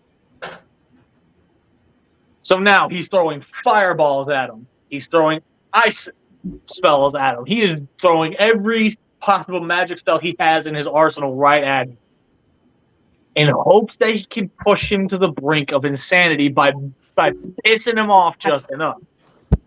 Naturally, Godzilla does eventually give in to this, and he goes at him like a rabid beast. Godzilla grabs a hold of Cthulhu's head and rips it right off. But by the time he realizes that seemed a little too easy, everything around him starts going black. He starts to see somehow he's in space. Cthulhu now appears as this giant, absolutely monstrous sized creature. He reaches out and he goes to crush Godzilla. And when his hands reach around and he squeezes, we hear the pop. Cthulhu chuckles. And then we hear the growl. Reality finally comes back to Godzilla. His eyes glow red. Cthulhu realizing, oh shit, he broke my illusion spell. Resorts to diving in the water and swimming. Confirmed, he is a significantly faster swimmer. Godzilla goes after him. Because while yes, Cthulhu can swim, but Godzilla can fight underwater. So while Godzilla is under the water, he hits Cthulhu with a red spiral ray. Disorients him just enough where when he turns around and sees Godzilla coming right at him, Godzilla gets one solid bite to the throat. And as he's biting and grabbing onto him, he's pulling him back to the surface. We hear the splash of the water. They both come out rising up. Cthulhu is holding on to his throat. While nothing was ripped off, he's bleeding profusely. He took major damage. So he's holding on to his throat, but he's holding on his hand. Cthulhu is refusing to give up. He is very much thinking, I am a god, you dull creature. I will not be bested by you. And Godzilla could talk in this moment. As he's glaring at him, he's simply glaring at him with the quit talking and come catch these hands. So Cthulhu decides he's going to put it all into one final attack, hoping and praying that this would be the thing that would end him. He hits him with a meteor. The meteor comes down and just slams right on Godzilla, point blank range. No possible way that Godzilla could have survived this. He very much believes he won, to the point where he even raises his hands up in the air. The dust settles, and he's fine. If anything, Godzilla is just glaring at him. Cthulhu has no strength left. He put all of his power into that one last attack. So when he sees Godzilla is still standing, he freaks the fuck out. Now, the mighty god, the mighty eldritch beast, cowers in fear before the king. But he's not going to go down. At this point, he's going to take his chances. He goes right at Godzilla and he clocks him right in the face. So there's another punch. He's throwing haymaker after haymaker, hitting him as hard as he possibly could.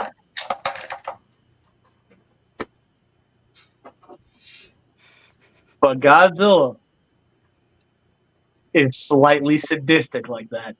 After that last punch was thrown, he glared with a smirk on his face. With a quick charge of the atomic breath, he blasts him right in the face, blinding Cthulhu. Cthulhu stumbles back, and now Godzilla has him exactly where he wants him. And he wastes no time smacking the taste out of his mouth, slamming him into the water, stomping on him, picks him back up, throws him into a mountain.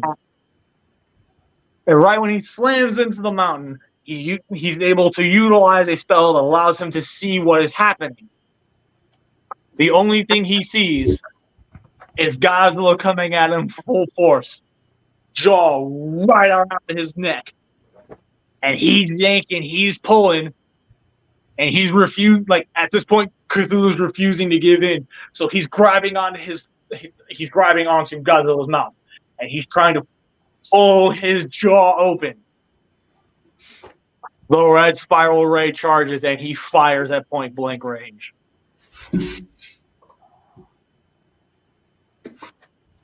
The head separates from the body. Godzilla holds it, looks at it for a second, blasts, throws the head up, blasts it one last time.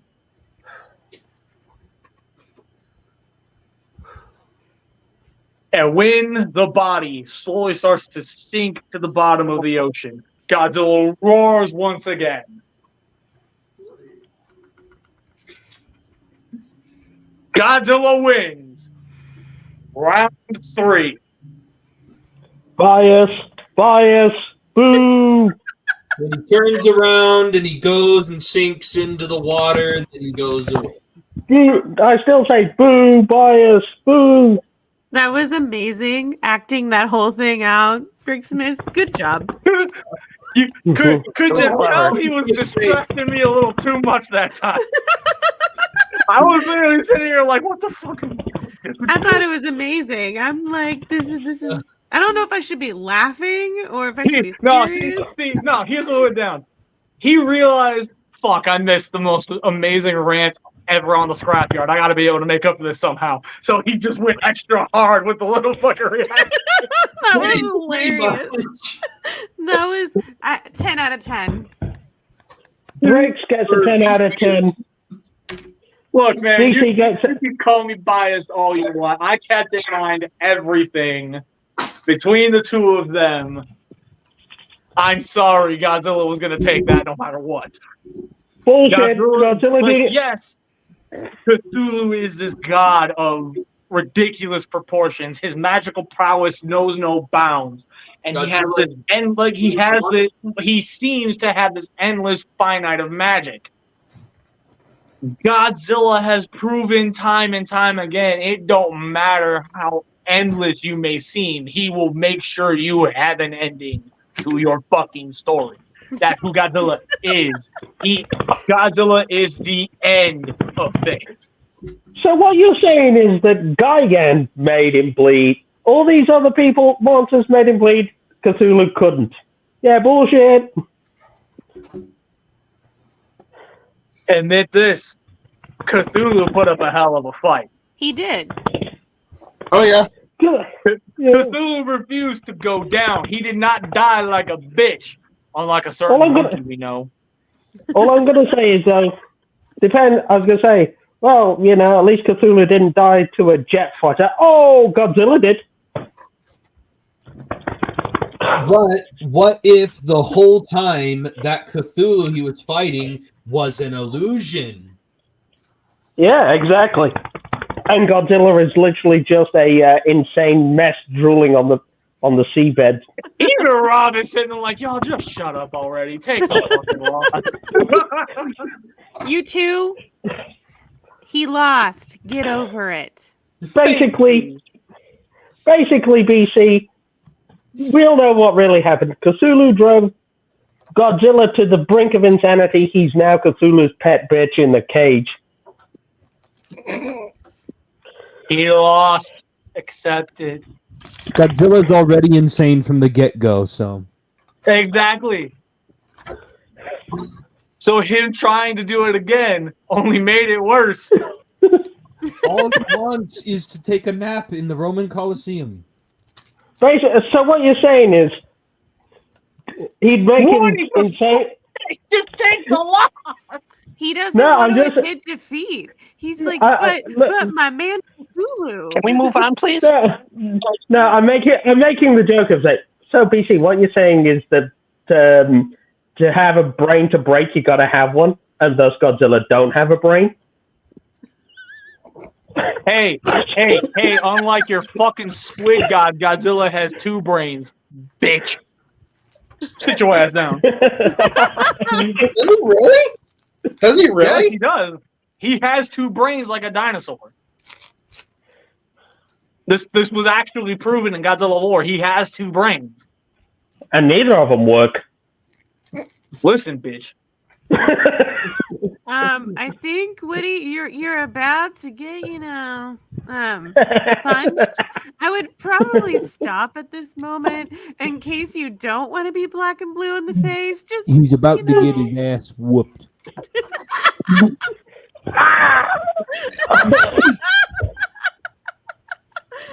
I tried. And just like that, BC started a war between the US and UK. It's okay. All over Godzilla. And I mean, Don't, I tried to warn him. look, we burnt it down in 1812. We'll do it again, bitch. No. we threw your tea into the ocean, ha! We had the Boston Tea Party. We threw your tea and biscuits. That in the wasn't invited. Why would we invite you? All I'm saying is the redcoats burnt down the White House in 1812. We'll do it again. Okay, go for it. Make sure you know that you know who's in there.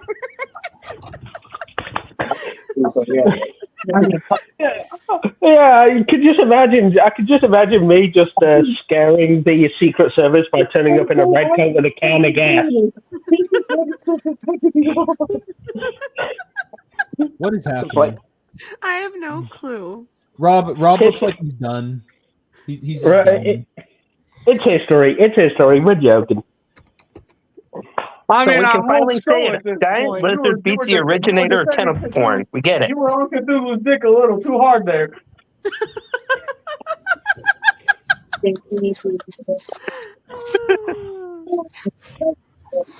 Look, BC, your Godzilla bias is showing, okay? Your Watch out, Cthulhu Woody. bias. Your Watch out, Cthulhu bias is Cthulhu showing. bias is showing.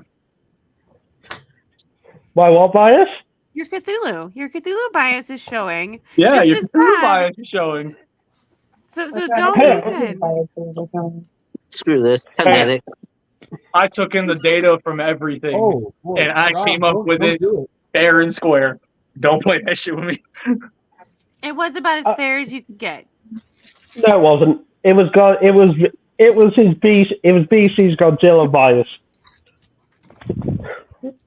Do you want me Because to have him punch you again? You know Because we what? all No, know- hold on.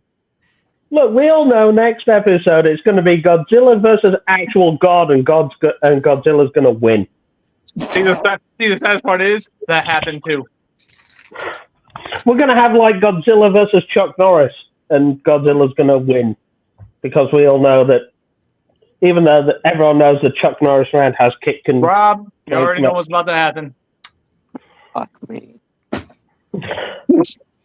Ow! Screen feeds. Besides, it would have to be Chuck Norris's on-screen feeds. Not Chuck Norris jokes. And they're based on reality. Jokes aside, every scrap battle I do, whenever I do that final story bit, I remain as unbiased as humanly possible. I take in the data from everything that the two characters can do. And we do actually debate their abilities and strengths and weaknesses. So yes. As much as Woody may not accept it, Godzilla does win. Boo bias. Joking aside. Ow! Cthulhu bias. Hey, Bricks, you were Cthulhu biased too. No, I wasn't. I wasn't being butthurt about him losing. Damn. Ow. Yeah. That was a like 3rd-degree burn right there. Emotional damage. Emotional damage. Emotional damage. So what? So who's anyway? Who's next week's? He's like, all right, we're done. Let's just move on. Yeah, we're done here. You know what? No. He's pissed. He's pissed at me. Yeah, he's disinvited to my birthday party, and he's off the Christmas card list now. That's it. Fuck your Christmas card. The fuck? Fuck your Christmas card. You see, the worst insult you could ever get as a kid. That's it. You're not coming to my birthday party. Right. I was always like, okay, and that's supposed to hurt me how? Not getting that birthday gift from me, even though I wasn't going to get you one anyway. Yeah, that's it.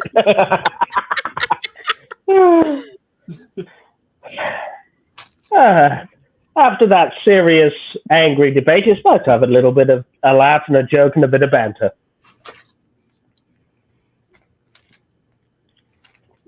Where did Rob. BC Rob, I think fucking Rob fell asleep, I think. Well, No. he snapped his neck earlier.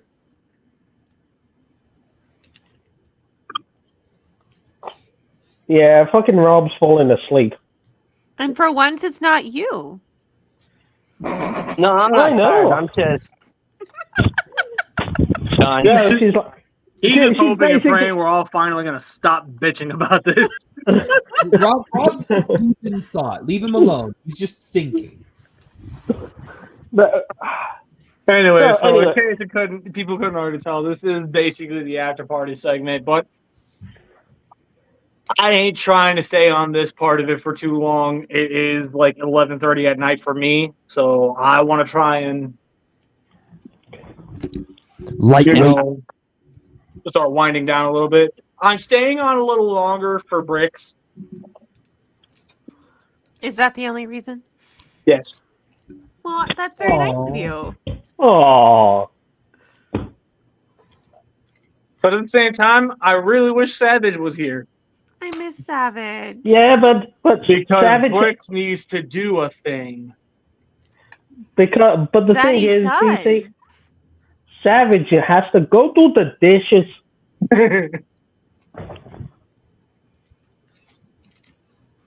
Maybe eventually they'll let him unfreeze the chicken. Don't.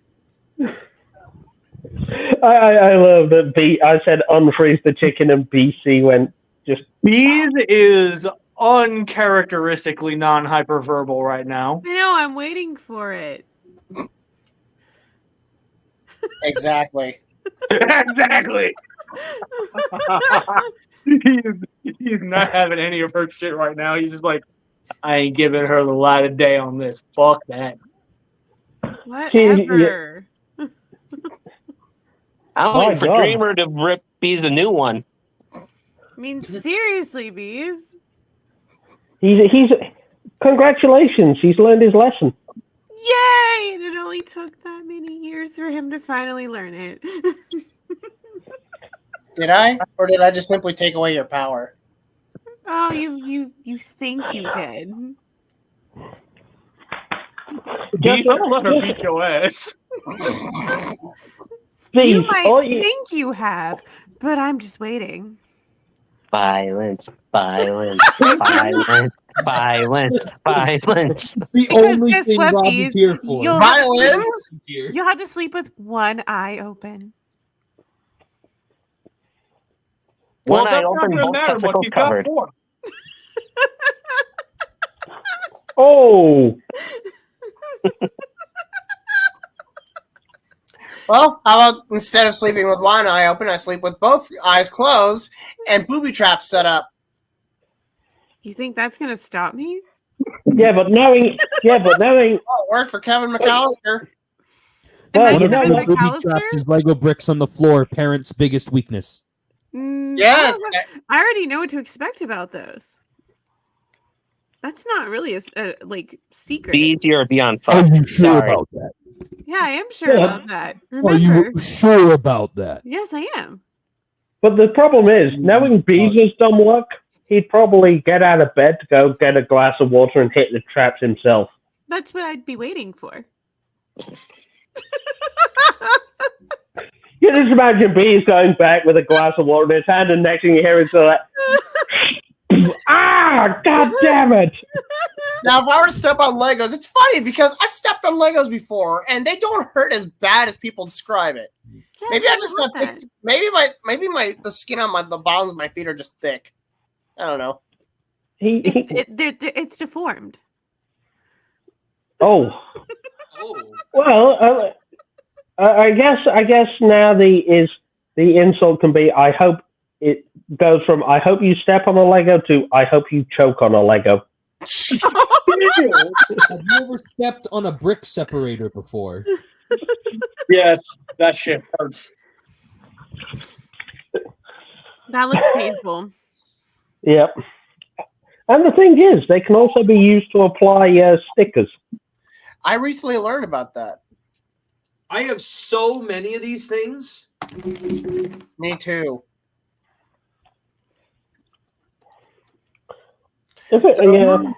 So whose responsibility is it to have the Imperial March bit done on them?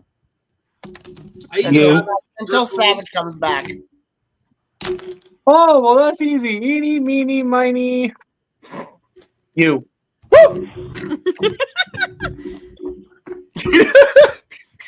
Dun, dun, dun, dun, dun, dun, dun.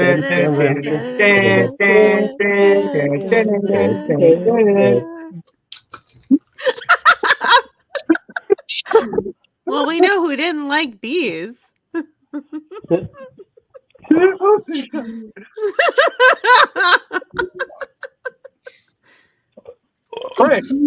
Bricks. He didn't have his chimkin. And whose fault is that?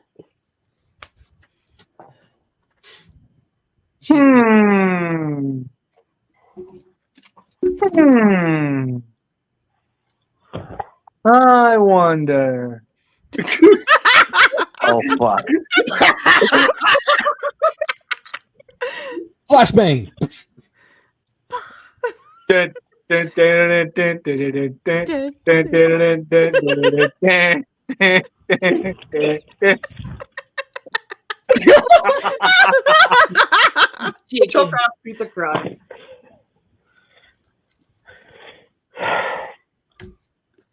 So yeah, I think it's safe to say I am never doing a scrap battle without Bricks again.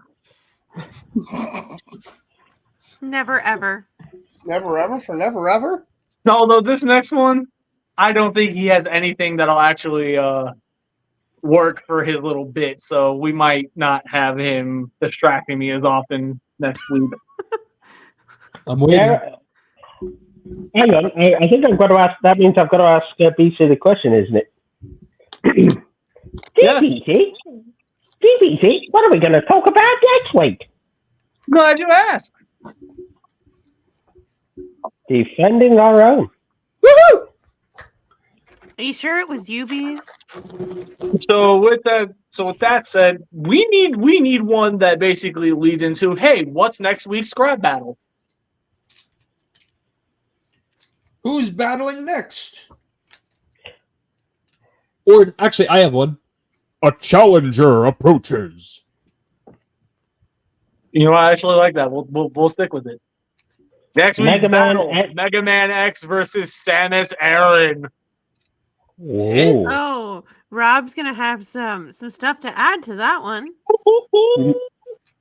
I know. Oh, he is hyped.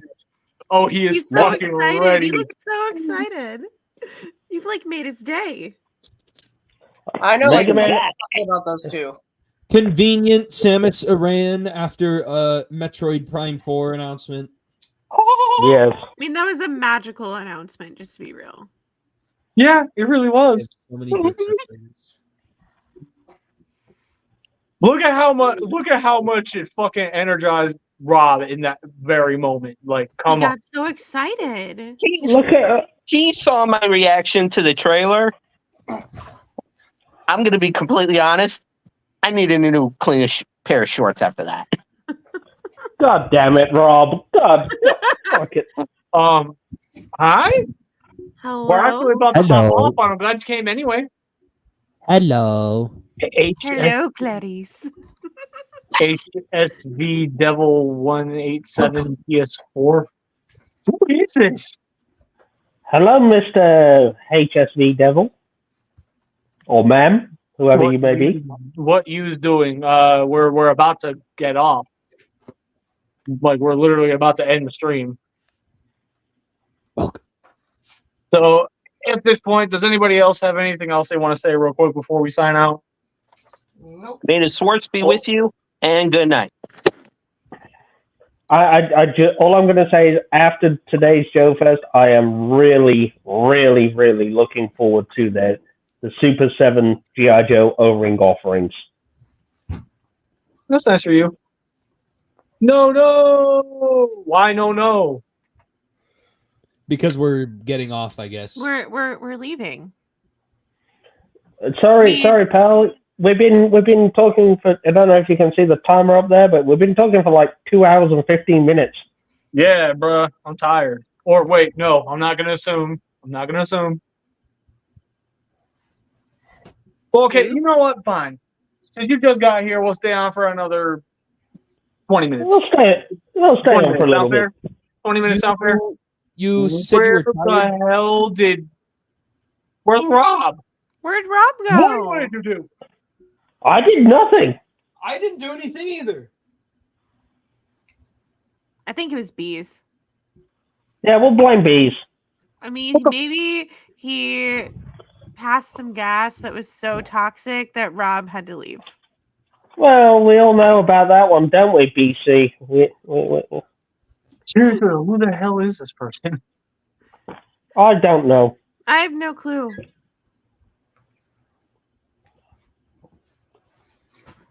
Anyway, so yeah.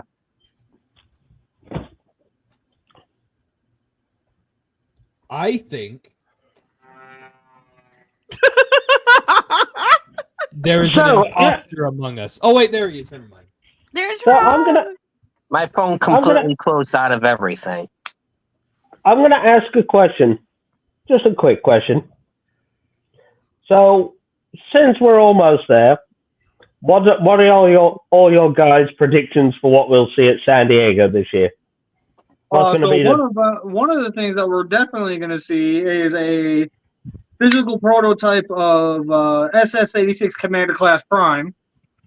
Okay, yep. That's one thing. I think we're going to see small tidbits into what the next generation line is going to be. Mm-hmm. I think we're finally gonna get an update on those on the NECA Gargoyles line, which I actually do have good news about that. Like, well, it's not really good news, but like no, some news is better than no news. Yep. Go on, what were we gonna say about? What was Brick's gonna say? Yeah. I was just gonna say teases for Transformers 1 since it's been the hot shiz recently. Oh yeah, haven't the pre-orders for the first mainline stuff gone up? I don't think so. The only thing that's been on pre-order, to my knowledge, is the Studio Series, Optimus Prime Deluxe. Which I do have that, and like, I mainly got the 2-pack because I wanted the Bumblebee. So I decided I was going to go ahead and pop this open, see how I like it. And if I don't like it, then repack it and sell it to... Give it to me! No. Oh. So, BC, can I just ask, what's this supposed Gargoyles news? Because everyone's been like, is it cancelled? Because it's been, 10 months since we last saw anything? So I can confirm this much. The line is not utterly canceled. That much, like, that's the part that I was really hoping wasn't the case, which thank God it isn't. Yeah, because there was a lot. That's the only thing that I can say was confident, is that the line is not outright canceled. It's because they're making they're making a jalapeno. Jalapeno? Jalapeno. Because what I was saying, BC, is last time we spoke it was been, 10, 11 months since we last saw anything from, like, the Avalon clan, and nothing new since then. Yeah, this was something that was definitely very upsetting for me, but I didn't want to just automatically assume that it was bullshit.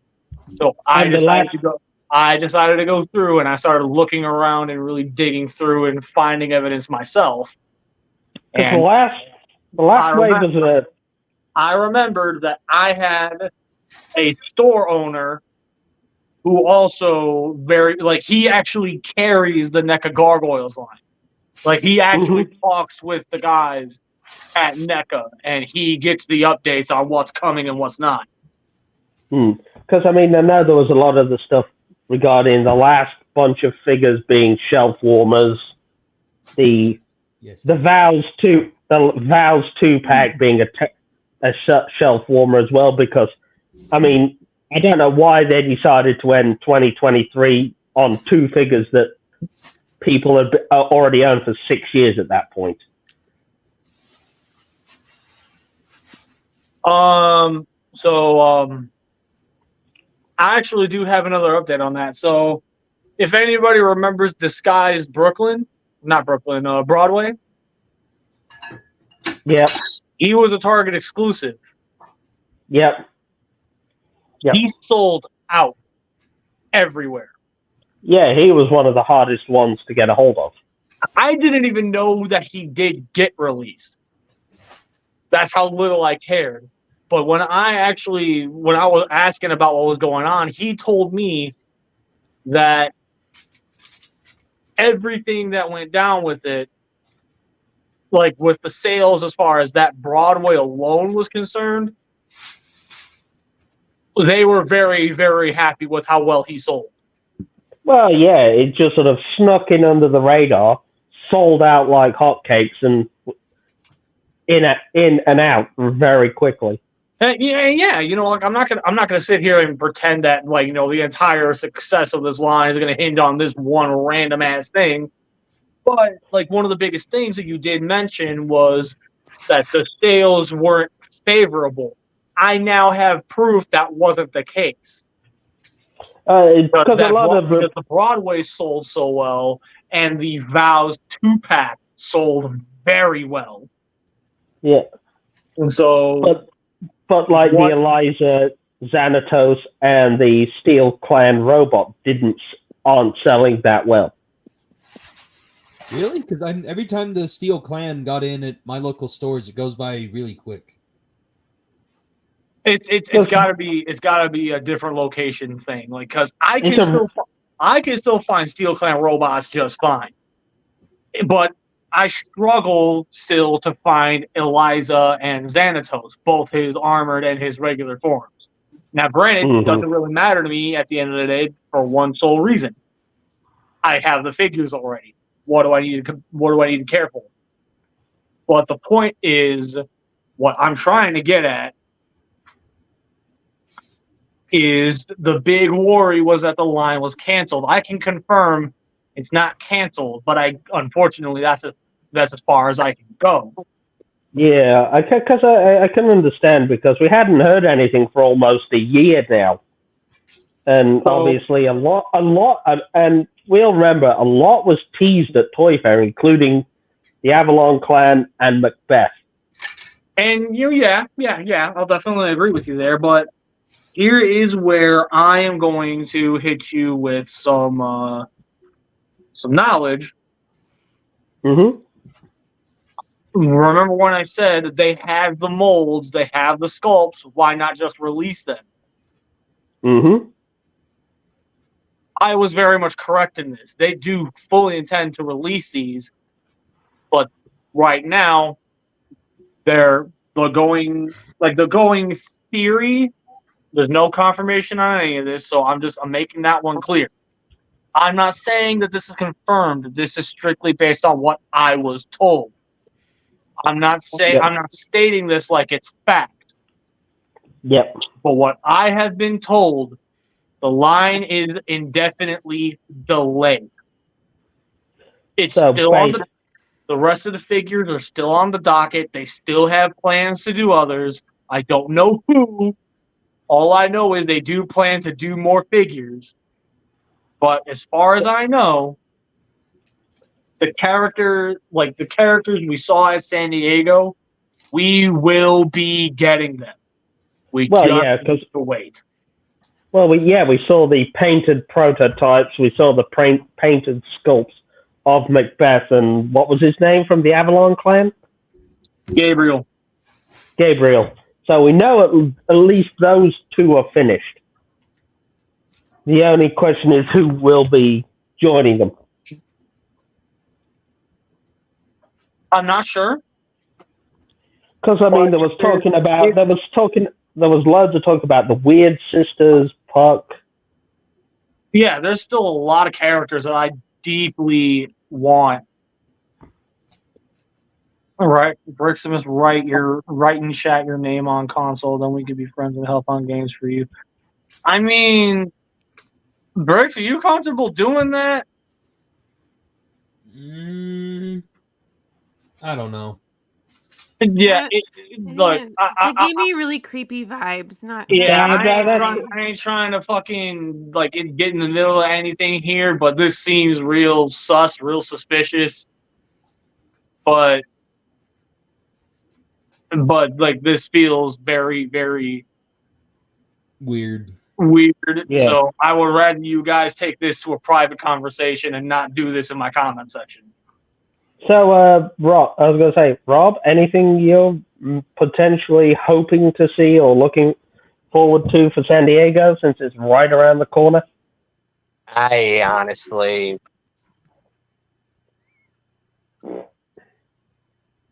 I don't really hope for much. I just see what I see. If I like it, yay. I'm one of those. If I see something, I see something. What?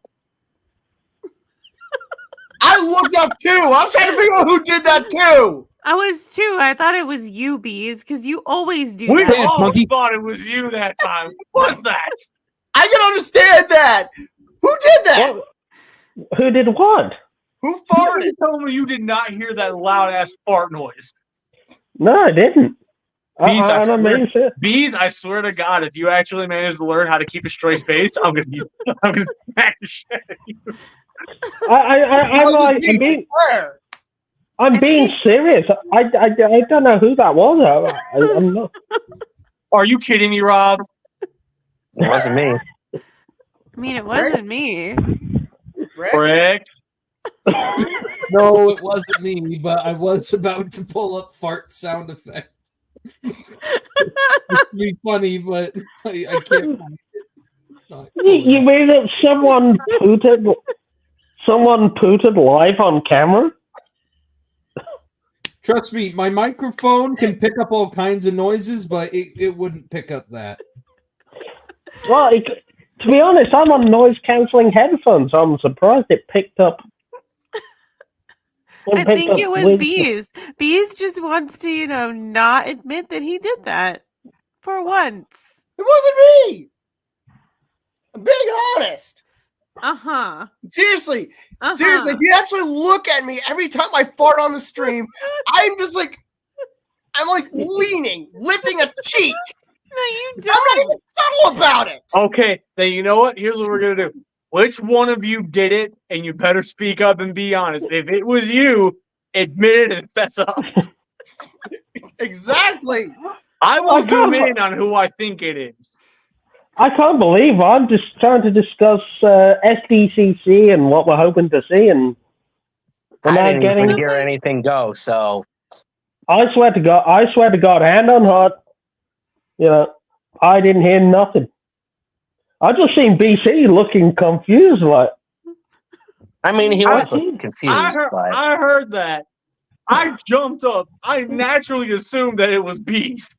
To be fair, I did too. If be honest, if there's anything with Bees that we know for a fact, if he is innocent, he does not, his facial expressions do not change. He's very serious. So if it was him, he would not be able to keep a straight face. Exactly. Well, he's been grinning the whole time. Yes. Because I was being put on the spot. And I just gave away my biggest secret. All the times I farted on the stream, I'm lifting a cheek and letting it out so my cat doesn't muffle it. Yeah, but that and that wasn't me. That was not me.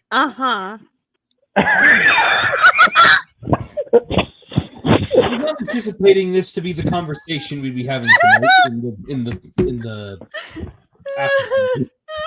Because I was just about to ask. Mess up, Bricks. It had to have been you. You're the one sitting there futzing around on the phone.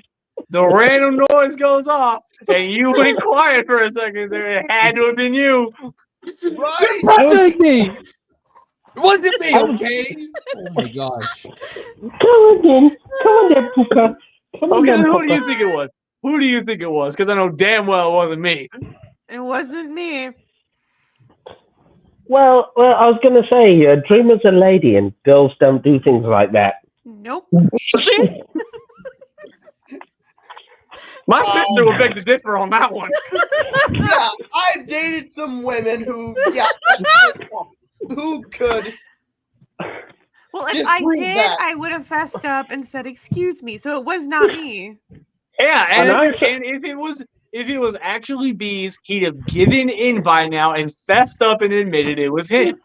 Exactly. And like I said, you can look back at every single episode that we can all remember off the top of my head where I've actually farted on the stream.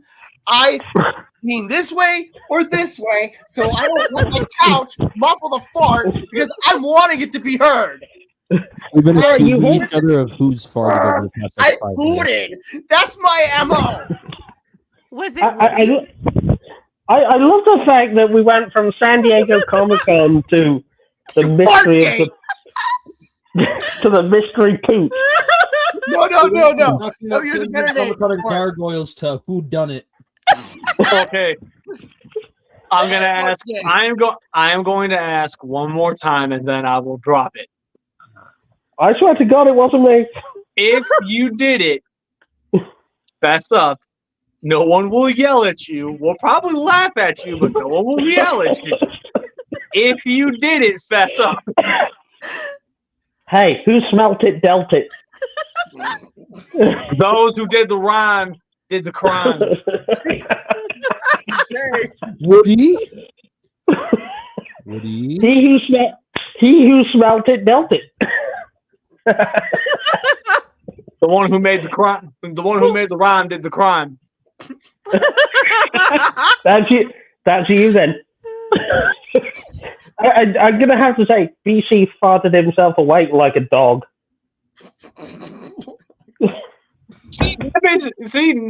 No. Now I'm convinced it was Woody. I am now 1,000% convinced it was Woody. Because why would he be why would he be fighting me as much as he is right now? You don't know. No. Let me cook for a minute. You want to know why he's sitting here fucking acting like this? You really want to know why? Because he's still pissy that Cthulhu lost. Yeah, He so I let one rip, and now he's denying it. And you know what? He's denying that he attempted to do an Aladar and try to kill me in my own home with a telepoop. Yeah, and every time someone says, "He who denied it supplied it, he who smelt it dealt it," that's an admission of their own guilt. Oh my gosh. I'm laughing That's a so good hard I'm point. crying. That's a good point. So me saying whoever made the rhyme did the crime, that basically proves that it was you, Woody. Damn it. You son of a bitch. Damn it. Foiled by pet playground. Damn it. Foiled I by think schoolyard BC dates. I think No. you deserve to throw him at this point. I was just about to ask Bricks what he was expecting at SDCCC. And then we end up into like a Gestapo questioning over who put it on camera. Who done it? Yeah, I almost took the fall for your crime. Even though I didn't do it, and no, I no, said yes, would we stop talking about it? I'm convinced on this. He started the SDCC conversation to get everybody's mind off of it. He waited for the perfect moment, said in his own brain, "Fuck you, people who should have won." Did the deed, and then everybody else argue amongst themselves because he was banking. banking on everybody throwing bees under the bus. He did not think anybody was actually going to come to his defense. And so, for future reference, if you catch me leaning to the side and you hear a then that was me. Or if you hear it, you're like, who did that? You look back, look at me, and you'll see that I did it. I just gave away my face. All right, we're done. Capable of hiding his guilt. Yeah, and I can. Excuse me. It is difficult for me to keep a straight face. There are some rare occasions where I can. Then there are occasions where I cannot. Okay, well, with all that said, we had our fun. We stayed on for an extra 20 minutes. We're gonna go now. Thank you for that massive round of pure entertainment. I don't know what the fuck is going on. No, but that was magical. The case, BC in the case, BC in the case of the mystery toot. Oh no! I prefer Fartgate.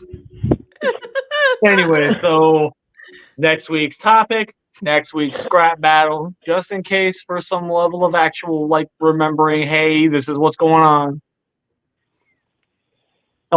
If there's anything else you guys want to say real quick, now is your chance to do it. It wasn't me. God fucking damn it!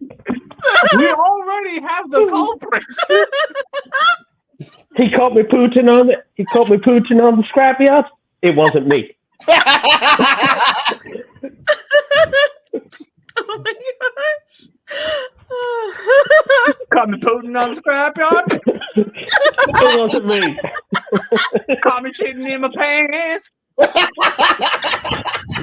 It wasn't me. Briximus Prime, not Shardimus Prime. He caught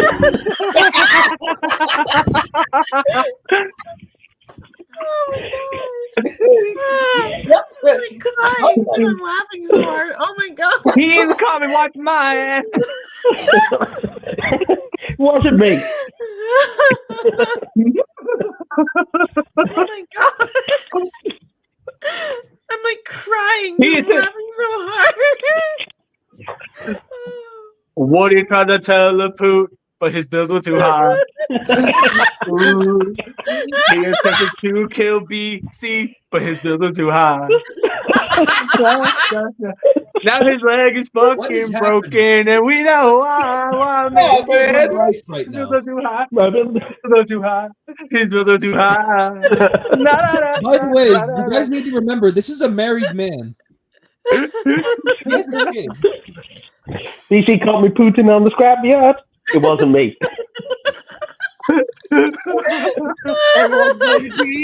Wasn't me. This right here, or the man over there in that corner, that is the ideal father.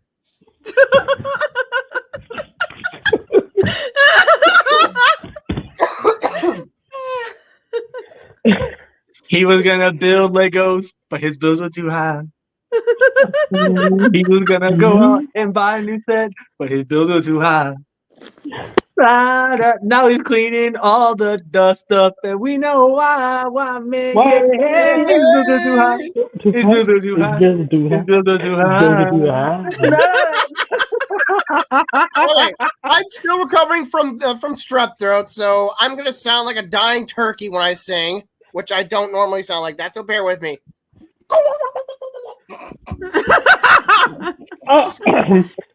I'm treading on ground here. I'm treading on grounds here. Anyway, Dreamer was gonna buy some books, but the bills are too high. She was gonna read a book, but her bills are too high. Ooh, she was looking forward to turning that page, but her bills are too high. She wanted to buy something for herself, but now she the only reading is bills, and we know why, man. Yeah, her bills are too high. Her bills are too high. Her bills are too high. BC's gonna cool his apartment, but his bills are too high. Shut the fuck up. No, fuck shut you. up. Fuck you. BC wanted to I have was like gonna Star buy Saber, a but his fan, bills but my bills are high. too high. I Ooh. was gonna cool down my apartment, but my bills are too high. Now my balls are fucking sweating, and I know why, man, yeah, my bills are too high. My bills are too high. My bills are too high. Nah, fuck you. BC wanted a Star Saber, but his bills are too high. Listen, motherfucker. Bees, I have one thing to say to you. What? Respect BC, or else I'm going to let him punch you again.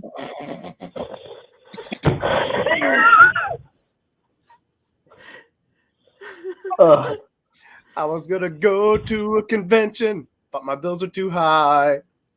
I was gonna buy a brand new cosplay, but my bills are too high. But now I'm now gonna he's spend my weekends at home, and I know why. Why, man? Yeah, hey, my bills are too high. My bills are too high. My bills are too high. or the revamp version. He was gonna go to Beast was gonna go to comp, but his bills are too high. He was gonna buy a brand new cosplay, but his bills are too high. Now he's getting pepper sprayed, and we know why. Why, man? Hey, hey, his bills are too high. His bills are too high. His bills are too high. See, Anyway, you listen, motherfucker. You ever fucking come for my Star Saber love again, I will end you. And I'm sorry, Briximus, but I can't save you from that. So Ez invented the so Ez invented my bills are too high song. I invented the it wasn't me. Yes, the bills are too high song, yeah, parody of the because I was too high. That's an original idea by me. And I just went the she caught me pooting on the scrapyard. It wasn't me. Everyone decided to blame bees. Wasn't me. Can I get off now? No, Please. you're in the you're in this hell forever now. It's like come on. It's like as the eagle said, you can check out any time you like, but you can never leave. Dreamer, use the is mom my voice on shield. Bricks, please. Really? Are we going there? Seriously? He's haunting me. Who is? Briximus? You turning Oh. off your camera is not going to change, the fact that I can still use a mom voice and tell you to respect BC and to not tell him anything and to just respect him. Or else I'll just let him punch you over and over again. You mean I have a lot of respect for BC. But you don't bring up something that's going to hurt his, his feelings. You don't do that. That's my own I'm little podcast. This is great. I can turn around and say, I'm going to go meet Sue Adams.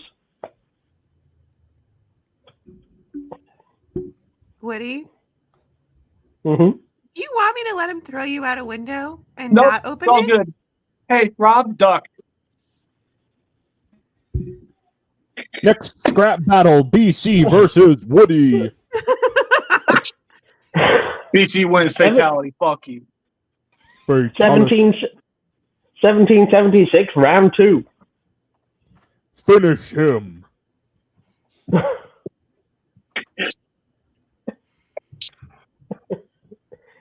Rob was in the way, so. No, Rob Are you- ducked. I saw him duck. I don't need to I'm- duck. I'm short as fuck.